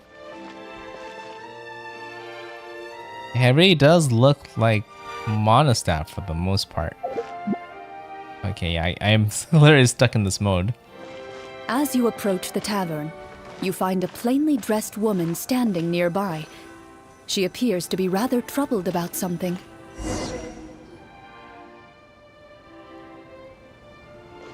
Oh, Clorinde. Greetings, friend. Lovely weather we're having today, don't you think? Ah, that's kind of cool, right? She's, yeah, playing as the NPC, but technically the NPC is not really the Clorinde, the character itself. So it switched as soon as the tree kind of brushed over. Oh, hello. I suppose you're right. The weather today is quite lovely. If only those monsters out there would stop causing trouble. It seems like every character included in the script has a certain amount of useful information to offer. If we keep asking questions, we might be able to get some good leads. Oh, come now, don't be sad. Life is all about optimism. Oh, that reminds me. What did you have for breakfast this morning? Huh? I don't think that's the kind of question we're supposed to ask. Nothing turns a frown upside down like good food. How about some macarons? I could make you some. The funny thing is she's just acting like how she does in real life. So if it works in reality, technically it should work in the game, right? You didn't even take cooking as one of your skill proficiencies. That's not necessary, miss. Excuse me for saying this, but you don't really look like a chef. Besides, I'm not really a fan of sweets. So you're someone who barely smiles and doesn't like sweets. You're really starting to remind me of this one friend of mine. Hey, did she just... me? Yeah, I guess some personality of the GM would rub into the NPCs here. But that's kind of really besides the point. Clorinde must have broke character for a second. This isn't getting us anywhere. Traveler, maybe you can think of something.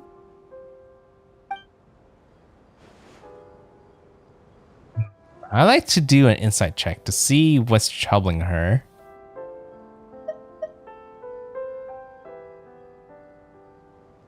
The results of insight checks aren't disclosed to the players, so I'll be the one consulting the fatometer.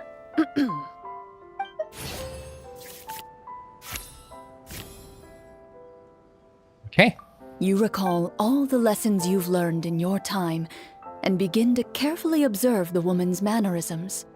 You notice that when she's quiet, she has an empty look in her eyes, as if her thoughts have drifted to a place far, far away. And when she speaks, she often subconsciously reaches out to touch the ring on her left hand. Did something happen to your husband? So you noticed. That's a little embarrassing. A horde of monsters suddenly appeared near the capital recently, so all the guards were dispatched to fight them. You know, I kind of question if this is still Corinne's voice actor, because she's doing a pretty good job acting as another character. She really does sound like an NPC character versus how Clorinde herself kind of sound kind of unique. Do you remember when those monsters appeared? I'm not completely sure. All I know is that my husband was dispatched to fight them 3 days ago. Do you know where he was sent? It all happened so fast. When we said our goodbyes, he couldn't even tell me where they were sending him. You have our thanks, friend. We'll find and defeat those monsters as soon as possible. We sincerely hope your husband will be able to return to your side soon. Oh, thank you. Don't worry. We'll find him. Just try to remain optimistic and wait for good news. We don't always get to choose what happens to us. But we do get to choose the little things, like what we eat and how we respond to the things life throws our way. I hope that one day, you too will recognize the power of something as small and inconsequential as a delicious dessert. It's always very optimistic. I'll do my best. You bid farewell to the woman, and continue your journey further into the city. Your resurrection. Okay, I guess that's somewhat acts like a safe spot. But, it's not like you're gonna have a fight in here in the middle of the city, right? As you venture further into the city, the streets appear largely empty. An elderly woman walks past. You see her shake her head as she puts away her wrinkled wallet. A nearby merchant folds his arms and gives you a disdainful look. You get the impression that he's someone who has long gotten used to the sight before him. Huh?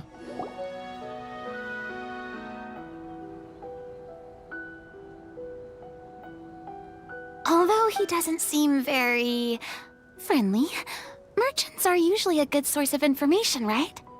Pardon me, sir. I'd like to ask a question if I may. That depends. How much are you willing to pay? How about this much? What do you take me for? Some lowly beggar? You can't even buy half an onion with that amount. I'm really enjoying Clorinde's voice actor because she has to play all these characters. I was like, at first surprised that, it sounds, you expect like a really manly voice from this NPC, but you forget that it's a female voice actor voicing him, or that's the only choice we have in this situation. Surely an onion can't be that expensive, right? What do you know? War's nearly upon us. Everything costs several times what it did before. If you're not gonna buy anything, then scram. Whoa, what a nasty guy. Maybe we shouldn't even bother talking to him. But he still might have information we need. Traveler, can you think of something? Well, Linny's a thief. Feel like we're here for information. We shouldn't really use Linny. But persuade seems to be the most obvious choice in this situation.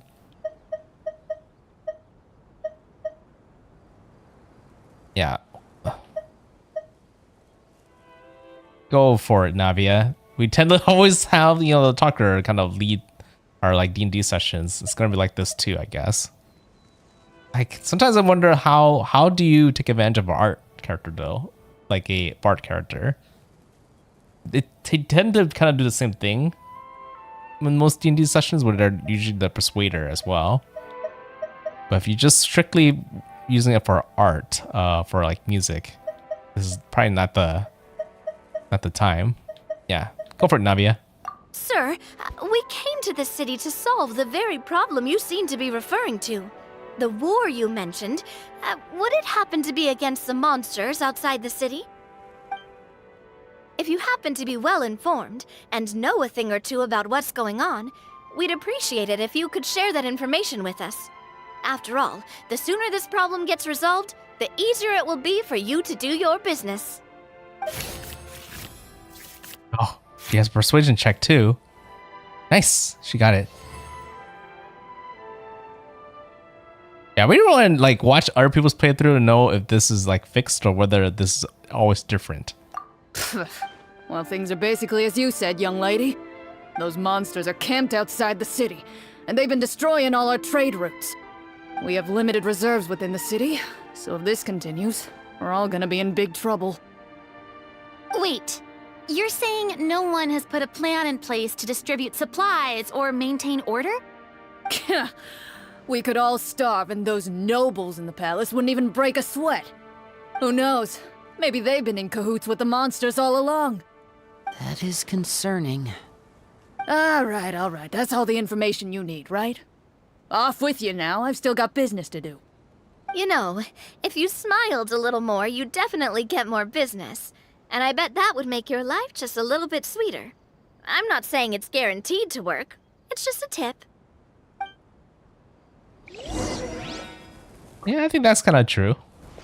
Should we try to go somewhere with more people? Oh, how about the city square? Follow me. Can I actually... Do I have a choice? No, I think you have to go.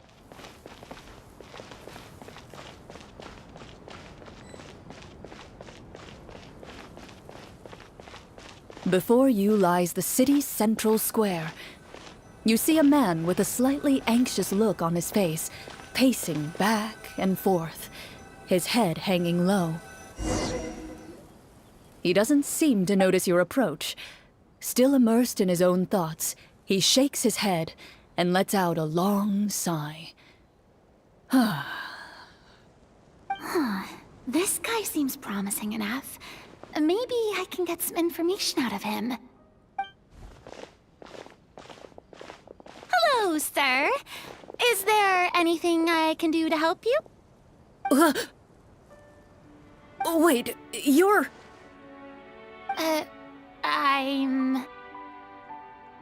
Famous bard, right? Oh, dear goodness! You're a Marashose hunter! You Or that. recognize us? Ah, are you one of the people who wrote the commission letter? Yes! Oh, I didn't expect you to actually come! Oh, what great news! The city is saved! What happened here? Alas, we once lived comfortable, carefree lives. This city used to be free of monsters. The first Marashose hunter, Casiodor, the Golden Hunter, he was the one who drove them back. However, monsters have once again surrounded the city. Perhaps the seal that kept them at bay has lost its power. Or perhaps an evil sorcerer has been meddling in our affairs. All I know for sure is that their return has stripped the city of any chance at peace. Are there not enough soldiers to drive them out? It's not a question of numbers. The guards simply have no idea how to deal with them. Most people my age have never even seen one of the monsters, much less been trained to fight against them. What's worse, many of us don't even know the history of the Marashose hunters anymore. When I was a child, though, my grandfather would tell me stories about how the Marashose hunters drove back the monsters. So, on the off chance that something might come of it, I decided to reach out to you. To be perfectly honest, I was starting to think all those stories were just tall tales. But now that I've seen you in person, I finally know that it was true! Well, you can rest easy, friend. The righteous and formidable Marashose hunters are on the case. The man is touched by your determination and resolve. His eyes begin to well with tears of relief. Still, if we are going to hunt the monsters, we need to know where to find them. Can you give us any leads? All I know is that the area outside the city is dangerous. I'm afraid I can't point you toward a specific location. Oh, although, if you leave the capital through the main gate and follow the road, you should run into a group of guards. They might know more about where to find the monsters. I see. We'll go look for them then. All right, be careful. Oh, and one last thing. The monsters outside the city are just part of the problem. There are evil sorcerers inside the city as well, so be on your guard. They're actively working with the monsters, and have corrupted the court ministers with malicious magic. They're the reason why, even inside the city, everything has been a giant mess. Even one of our kindest ministers has turned into a boorish and unreasonable figure. interested in nothing but enacting laws that exploit the people. Who knows how much longer we'll be able to go on like this. Talk about being stuck between a rock and a hard place. Yeah. I feel bad for him. Maybe we should try to cheer him up? I could cook something. I don't have the skill. Maria could sing him a song. Huh? Like, now? Is this really the right time? Both of them took the wrong answers. Kindness, but for now, it's more important to focus on the crisis at hand. Brave hunters, I leave the future of this kingdom to you. Yeah, I guess it's the bad time. It's kind of hard to find a good time to use a bard skill. Oh. If I understood correctly, there are currently 2 problems in the kingdom that need solving, right? Exactly. We need to defeat the monsters outside the city and take down the evil sorcerer stirring up trouble from within. But which problem should we tackle first? Well, this seems like a good moment for a break. Take some time and discuss what you want to do. Let me know when you've made your decision. I really didn't expect the people in the city to keep us at arm's length like that. I totally thought the hunters would be treated like heroes. Well, Clorinde said the script took cues from the real history of Fontaine, right? Maybe the real-life Marachose hunters were also treated like that. Yeah, I can see that. I wouldn't say it's a perfect representation of history, but there are definitely some similarities. Would you like to hear more about it? Sure. As long as it doesn't spoil anything in the script. You brought up bits and pieces of the hunter's history before, but it was all in passing. Yeah, well, she could bring out true history rather than, the script history, right? Paimon wants to know too! The hunters were super powerful, right? Were they all from a special line of supernatural beings or something? Kind of like the yokai in Inazuma? No. All Marachose hunters were ordinary mortal fighters. The only thing that set them apart were the special sword techniques passed down over the centuries. Huh? So you mean anyone could become a Marachose hunter? In theory, yes. All you would need to do is survive the rigorous training and master the swordsmanship techniques required to fight the monsters. Still, most people dropped out at the early stages, and others called it quits the minute they saw a monster in person. To become a hunter, you must be strong in both body and mind. What kind of monsters did the hunters fight exactly? Oh, and the evil sorcerer the script mentions. Did they exist in real life too? The land of Fontaine once played host to an ancient dynasty known as Remuria. After that dynasty fell, monsters began to appear, intent on obstructing humans from establishing a new social order. One of the ancient sorcerers of Remuria used his power to assemble a formidable army of golems. He sought to use that force to establish himself as king. Now wait a second. Don't tell me that guy was the inspiration for the evil sorcerer in the script. We still haven't found any in-game information on him yet. So, why don't you talk about someone else for now? Well, I wasn't planning on going into anything you might be able to find out in the game. But if you want me to talk about something else, then... How about Casiodor, the Golden Hunter? Or Egeria, the ex-Hydro Archon? Wait, but those people are all from a super long time ago. Where did you learn all this, Clorinde? That's a From good my question. Yeah, I guess she has to learn from somebody. Huh. By master, you mean Miss Petronia? Someone you know? Absolutely.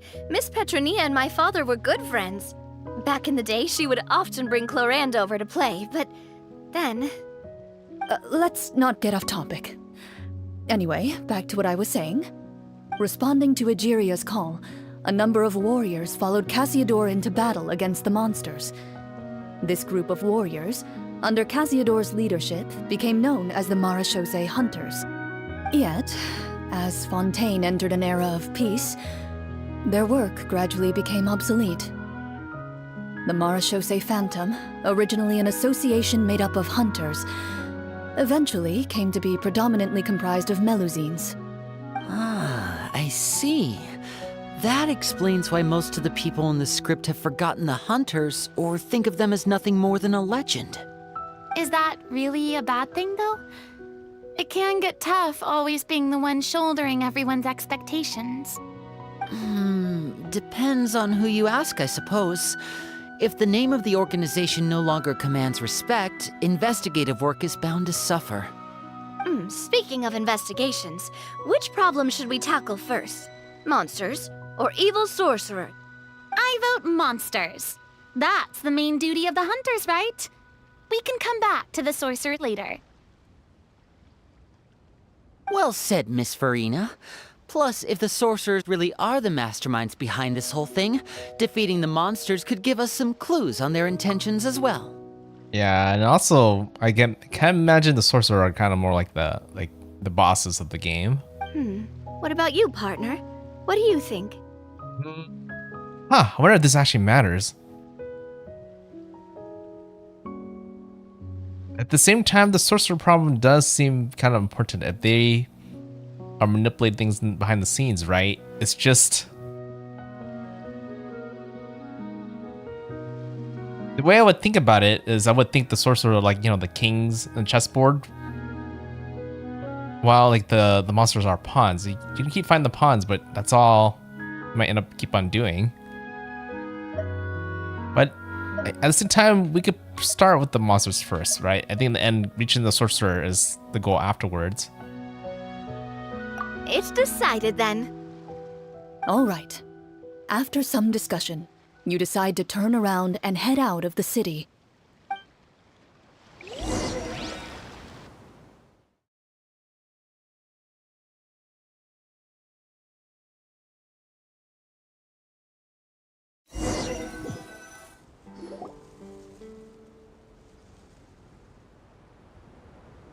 Let's take a look around, like that guy said. You there! Outsiders, halt! Who's there? An armored man approaches you.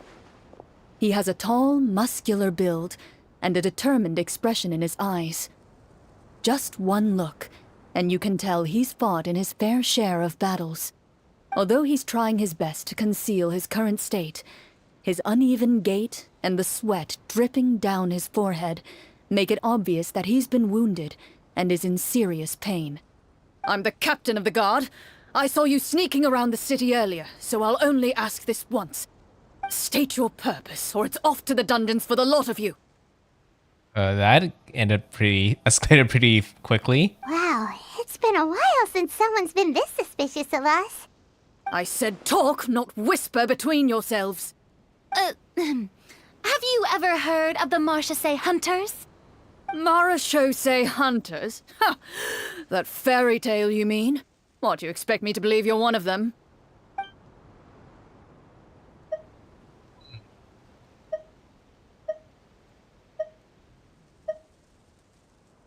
Usually in this kind of situation, like in Baldur's Gate, I would start with the insight check, then do like medicine afterwards. But yeah, we'll start with insight check first. But it's funny because I feel like they already kind of scrapped him pretty well already. What else can we learn more about him?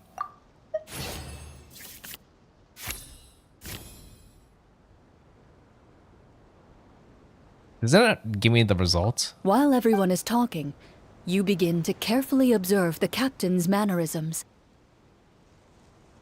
Every so often, you see him glance toward a particular direction, with a pained expression on his face, as if an invisible thread is tying him to an unknown place. As you follow his gaze, you vaguely recall that the location he seems fixated on is known for its difficult terrain. Any battle that breaks out in a place like that is likely to be prolonged and devastating. Is that where the monsters are? Outside the forest in the area with the difficult terrain? The captain is taken aback by your sudden question.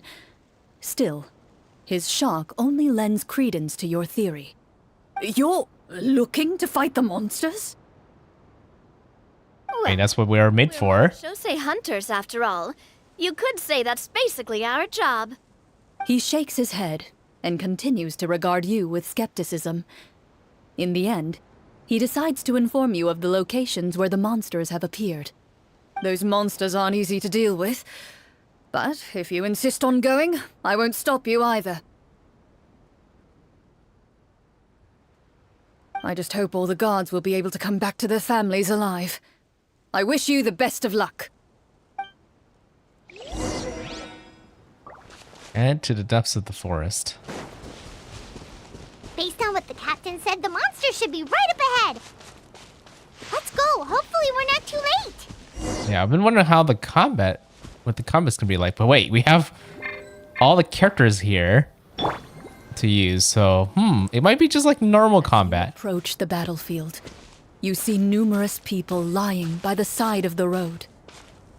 They appear to be dressed like guards. Oh, can Their I do a medicine faces check are here? filled with desperation and terror. Some are screaming and cursing in vain, as if still trying to banish the monstrosities they saw from their minds. I can't interact with them? Guess not.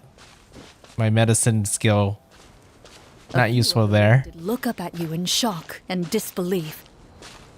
Quick, leave this place.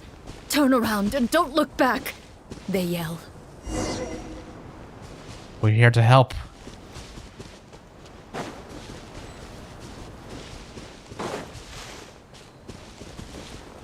Kind of makes you wonder what happens if you kind of walk in other areas of the place, but probably won't really do anything. It might even push you back.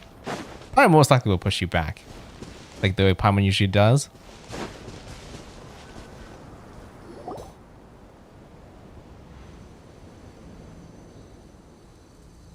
It's not really not much the game by doing it though. Mentioned, right? You see broken iron swords scattered all around you, and downed trees riddled with terrifying claw marks. All the signs point to one thing. A truly devastating battle just took place here. Be on your guard, everyone. The monsters might still be around. Before you can finish your sentence, you hear rustling sounds from the surrounding bushes. The monsters have emerged. They close in on you without fear. You get the impression that, in their bloodthirsty eyes, you're just another meal for them to devour. A little help here! This thing wants to eat Paimon! Your battle round begins now.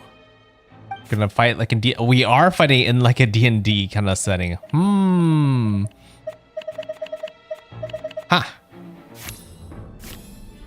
No, I critical fail. But hey, I wanted to see what happens. I'm just gonna take damage. But combat power remains. Oh, you actually do fight, but Shower me with praise! Let my name echo in song! Hey there! Attack! we don't have a healer. Oh wait, Farina's technically a healer. Battle round begins now. Go! What? Bombs away! You know, I never actually did use the Traveler skill set for this. Coming at ya! Step right up. Here comes the finale. And I don't have Linny, so I don't know how to use them either. Watch out! Hey there! Fire! Well, The Genshin combat, but when it comes to like dialogue and role playing, it's D&D. the show begins! Coming at ya! The monsters let out a terrifying roar of anger and resentment before dissipating into thin air. Ugh, thank goodness it's over. We're lucky the Marashose Hunter class came with all those preset skill points. Otherwise, we would have been in some real trouble. I never knew the Phytometer even determines the amount of damage you inflict. If you get unlucky, isn't it just game over right then and there?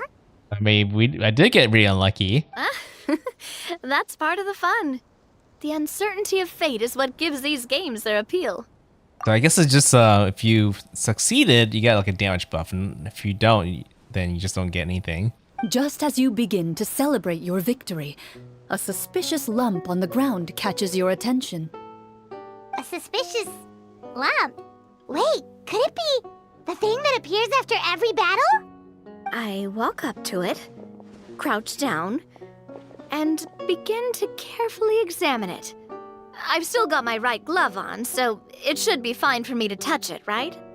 As you investigate the mound, you discover that the exposed portion appears to be made of wood. It was previously obscured by the large form of the monsters. With the monsters gone, the small protrusion now awaits your discovery, poking out of the ground like a shy flower bud. Whoa, it's a treasure chest! It's digged up.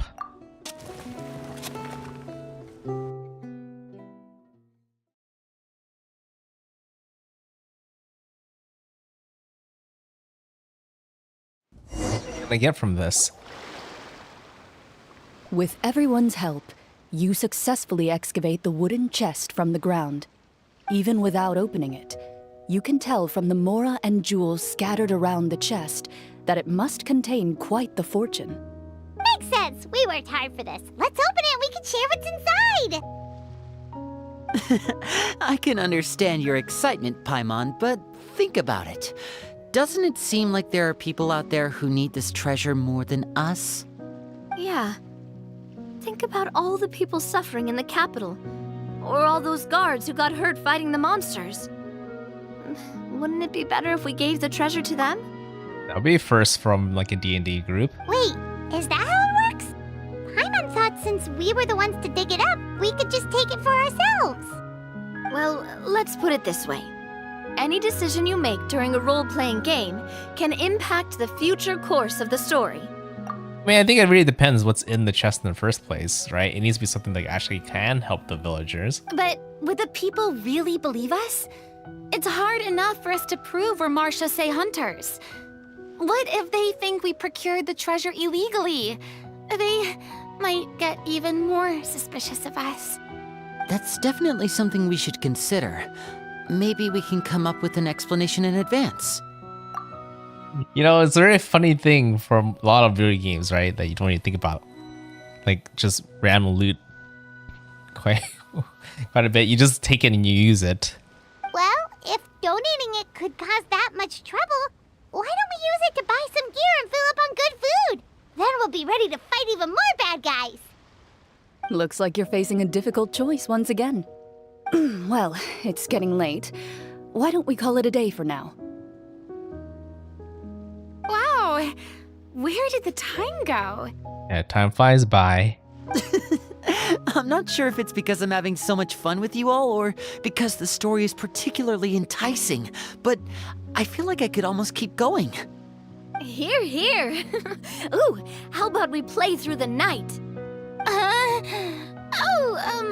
I'm not sure I'll have enough energy for that. He needs her sugar. Yeah, that won't work for me either. Lynette will give me an earful if I get home too late.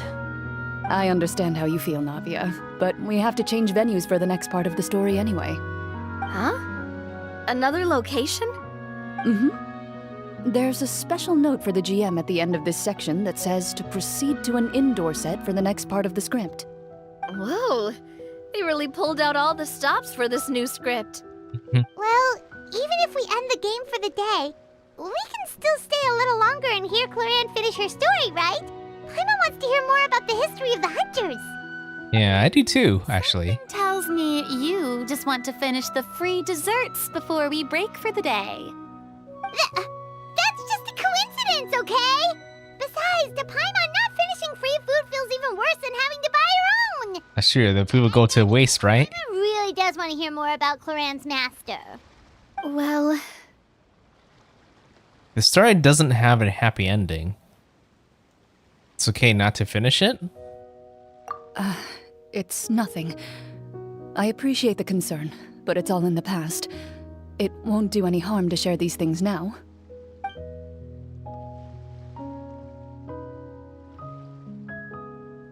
Oh? Oh, or we're not getting it? I guess we're My not. earliest memories are of living with Oh, we are. Master. According to her, she saved me from certain people of ill repute. My birth parents had left me behind some time before that. What a heavy beginning for a life story. Master was a fascinating individual, if inexperienced in the ways of raising children. My first ever toy was a short sword. Although I suppose it wasn't so much a toy as something Master removed from her waist and handed to a noisy child in need of distraction. Oh, wait, so she handed an actual sword to a child? Isn't that dangerous? Did you hurt yourself? Of course I did. I cut my palm and bled quite a lot. But Master was not concerned. She just stood there and casually lectured me about it. See, that's what you get for not holding the sword properly, she told me. She then crouched down next to me and said, "Give me your hand. I'll teach you to bandage this wound. After that, it's time to learn how to truly hold a blade." Excuse me for asking this, Clorinde, but how old were you exactly when all this happened? A very good question. Was she 5? Probably around, 3, give or take. That's even younger. I know, I'm thinking about the kids I know that are around 3. Jeez, that's crazy. I think that they would be like holding a sword that young. 3? Isn't that when most kids are still struggling to hold a fork? Yeah. As I said, Master was rather inexperienced in the ways of raising children. She believed trial and error was the best way to teach a child what they're capable of. I'm not so sure this is a question of experience. I didn't see anything wrong with her ways at the time. And anyway, children don't get to choose how they're raised. Oh, she did bring me back a pet from Liyue once. It was a Geovishap hatchling. Huh? Geovishap hatchling? For a pet? That seems even more dangerous. I mean, when you think about it, it's like a cool Digimon, right? What she said was this: make sure to get along, you two. If you really can't agree on something, just settle it with a fight. Whoever loses is the real pet. And how old were you when this happened? 5. Well, did you win? No, I lost. Oh no. So What happens then? you actually became the Geovishap's pet? Yes, but only for a week. By the end of that week, I defeated it in combat, and we've shared a cordial relationship ever since. That really doesn't sound like the kind of childhood someone should have. Later on, I gradually understood that Master most likely didn't know any other way to raise a child. She was a marechaussee hunter, but I never heard her bring up her own parents. Thanks to her, I learned how to navigate the forest by the age of 6, and could hunt monsters in the wild by myself the year after that. Even though the training she subjected me to was strict, she always made sure to take me traveling when she had the time. We met many of her friends during those days. That was also how I met Mr. Callis and his family. I still remember the first time we met. You were too scared to join our picnic and hid behind Ms. Petronia the whole time. I still hadn't really met many children my age at that time, so I didn't know how to interact with others. After that, though, you started coming over a lot. You loved challenging people to shooting competitions, remember?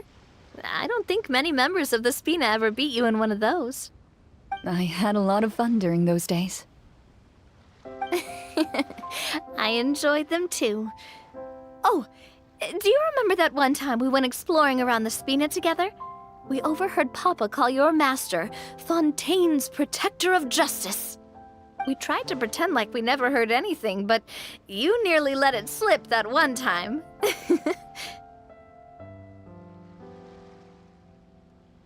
Protector of Justice? Oh, wait, you mean that vigilante hero from 20 years ago? The one who is always active at night? Yep, that would be her. She often would put on a black cloak and go out at night. I never knew where she went or what she was doing. Until, like Navia said, we overheard the truth from Mr. Callis that night. So she was Batman? 20 years ago, huh? I I still remember the guards leaving all kinds of witness reports about her on Nervalette's desk. My apologies. Oh, there's no need to apologize. You had nothing to do with it. And anyway, everything she did was for a good cause. Although, calling herself the protector of order was a bit much. Especially when she deliberately operated outside the law. That's a good point. Huh? When did the Protector of Justice become the Protector of Order? Oh, she had a bunch of code names. I heard she would just come up with a name on the spot whenever she was asked. Later on, she probably got sick of answering those questions and decided to stick to just two. The Protector of Justice and the Protector of Order. That sounds like her, all right. I bet she forgot which of the two she'd use by the time she got back each night. Well, she certainly sounds like a fascinating individual. With her strong sense of justice, it's no surprise her student followed in her footsteps. So I guess Clorinde's literally like Batgirl then. It's true. I always wanted to become like her. Someone powerful, independent, and with a strong sense of conviction. But...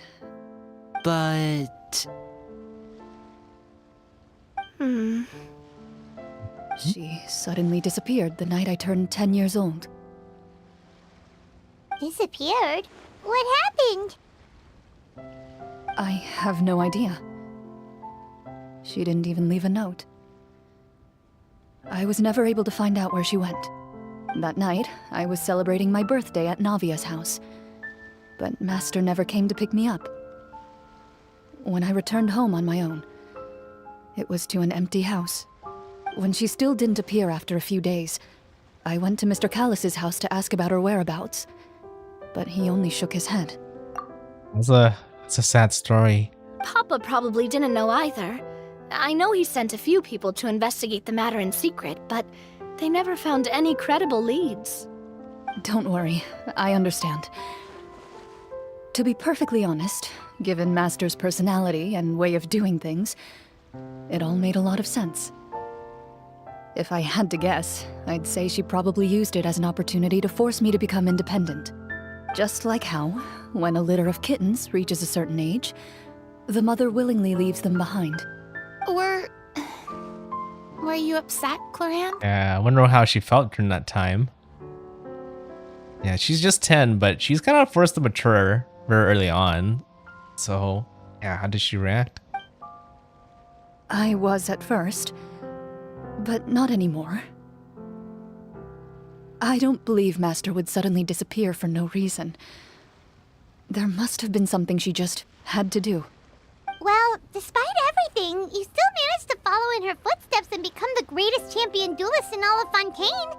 You're practically a living symbol of law and justice. I suspect my position would be far too by the books for her. Master always did whatever she pleased. But you're right. I suppose I do take after her in some ways. Who knew Clorinde had such an interesting past? I never had the chance to ask her about it before. And I wonder, if Clorinde's master were the champion duelist back then, would that duel against Mr. Callus have gone differently? Oh no. Judging by the atmosphere, Clorinde and Navia are probably thinking something similar. The mood just got super awkward all of a sudden. Well, anyway. Would you look at the time? It's getting dark, so we should probably call it a day for real this time. If we keep talking like this, we really will be here all night. I had a great time today, Miss Clorinde. Thank you for being our GM. Anytime. The script was good, but I've got to say, your childhood stories were even better. Hey, you should tell us more about that fight against the Geo-Bishop sometime. Maybe your master was onto something. You could be right. What does she mean, onto something? I certainly don't know any 5-year-olds who want to fight a bishop in their spare time. Guess I'll head back as well. I need to save my energy if I want to continue enjoying the story tomorrow. Yeah. That excited to hear about my fight with the bishop? I was talking about the script.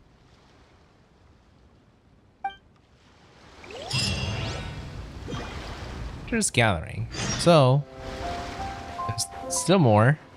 And we have to probably go somewhere the next day. But I think this is a good place to stop. I think we're halfway through her story, if not like 1/3. Most likely half. Given that most character stories are not that long. Yeah, I kind of started understanding why the Archon story was short. Because they spent a lot of effort on Clorinde's story. And I do, want to continue it. But it is kind of late for me too. So it's probably a good place to stop. Given that when you start, you really can't do anything but continue until it stops for you. So yeah, I'll go ahead and end it here today, and we'll continue more of this tomorrow. Yeah, Clan's, you're really learning. It's kind of cool how they're kind of telling Clan's story, right? Through like, D&D, or tabletop games. And yeah, I really was really surprised that they could do something like this. I was not expecting any of this at all. This really was a good experience. And I'm learning a lot about Clorinde in some time, and ooh, it is making me really, really tempted to kind of roll for her now. But I'll continue to wait and like actually finish her story first before I even try.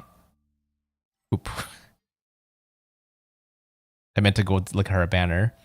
But the one thing that bothers me about her banner the most is just that the 4-star characters in her banner are not characters I need at all. There's still 4-star characters I need, and they're just not here. If they were here, then I would have definitely rolled. That would have been easy. But yeah, the fact that I already have plenty of Toma and Bennett already, and that new guy, don't know much about him, but he doesn't feel like a character I would need. Maybe I should probably actually try him out. Then I would know more. But yeah, and then Clorinde's kit totally makes me think of like Dante from Devil May Cry, where you have like dual pistols and then you do that stab. It's an okay kind of gameplay in my head.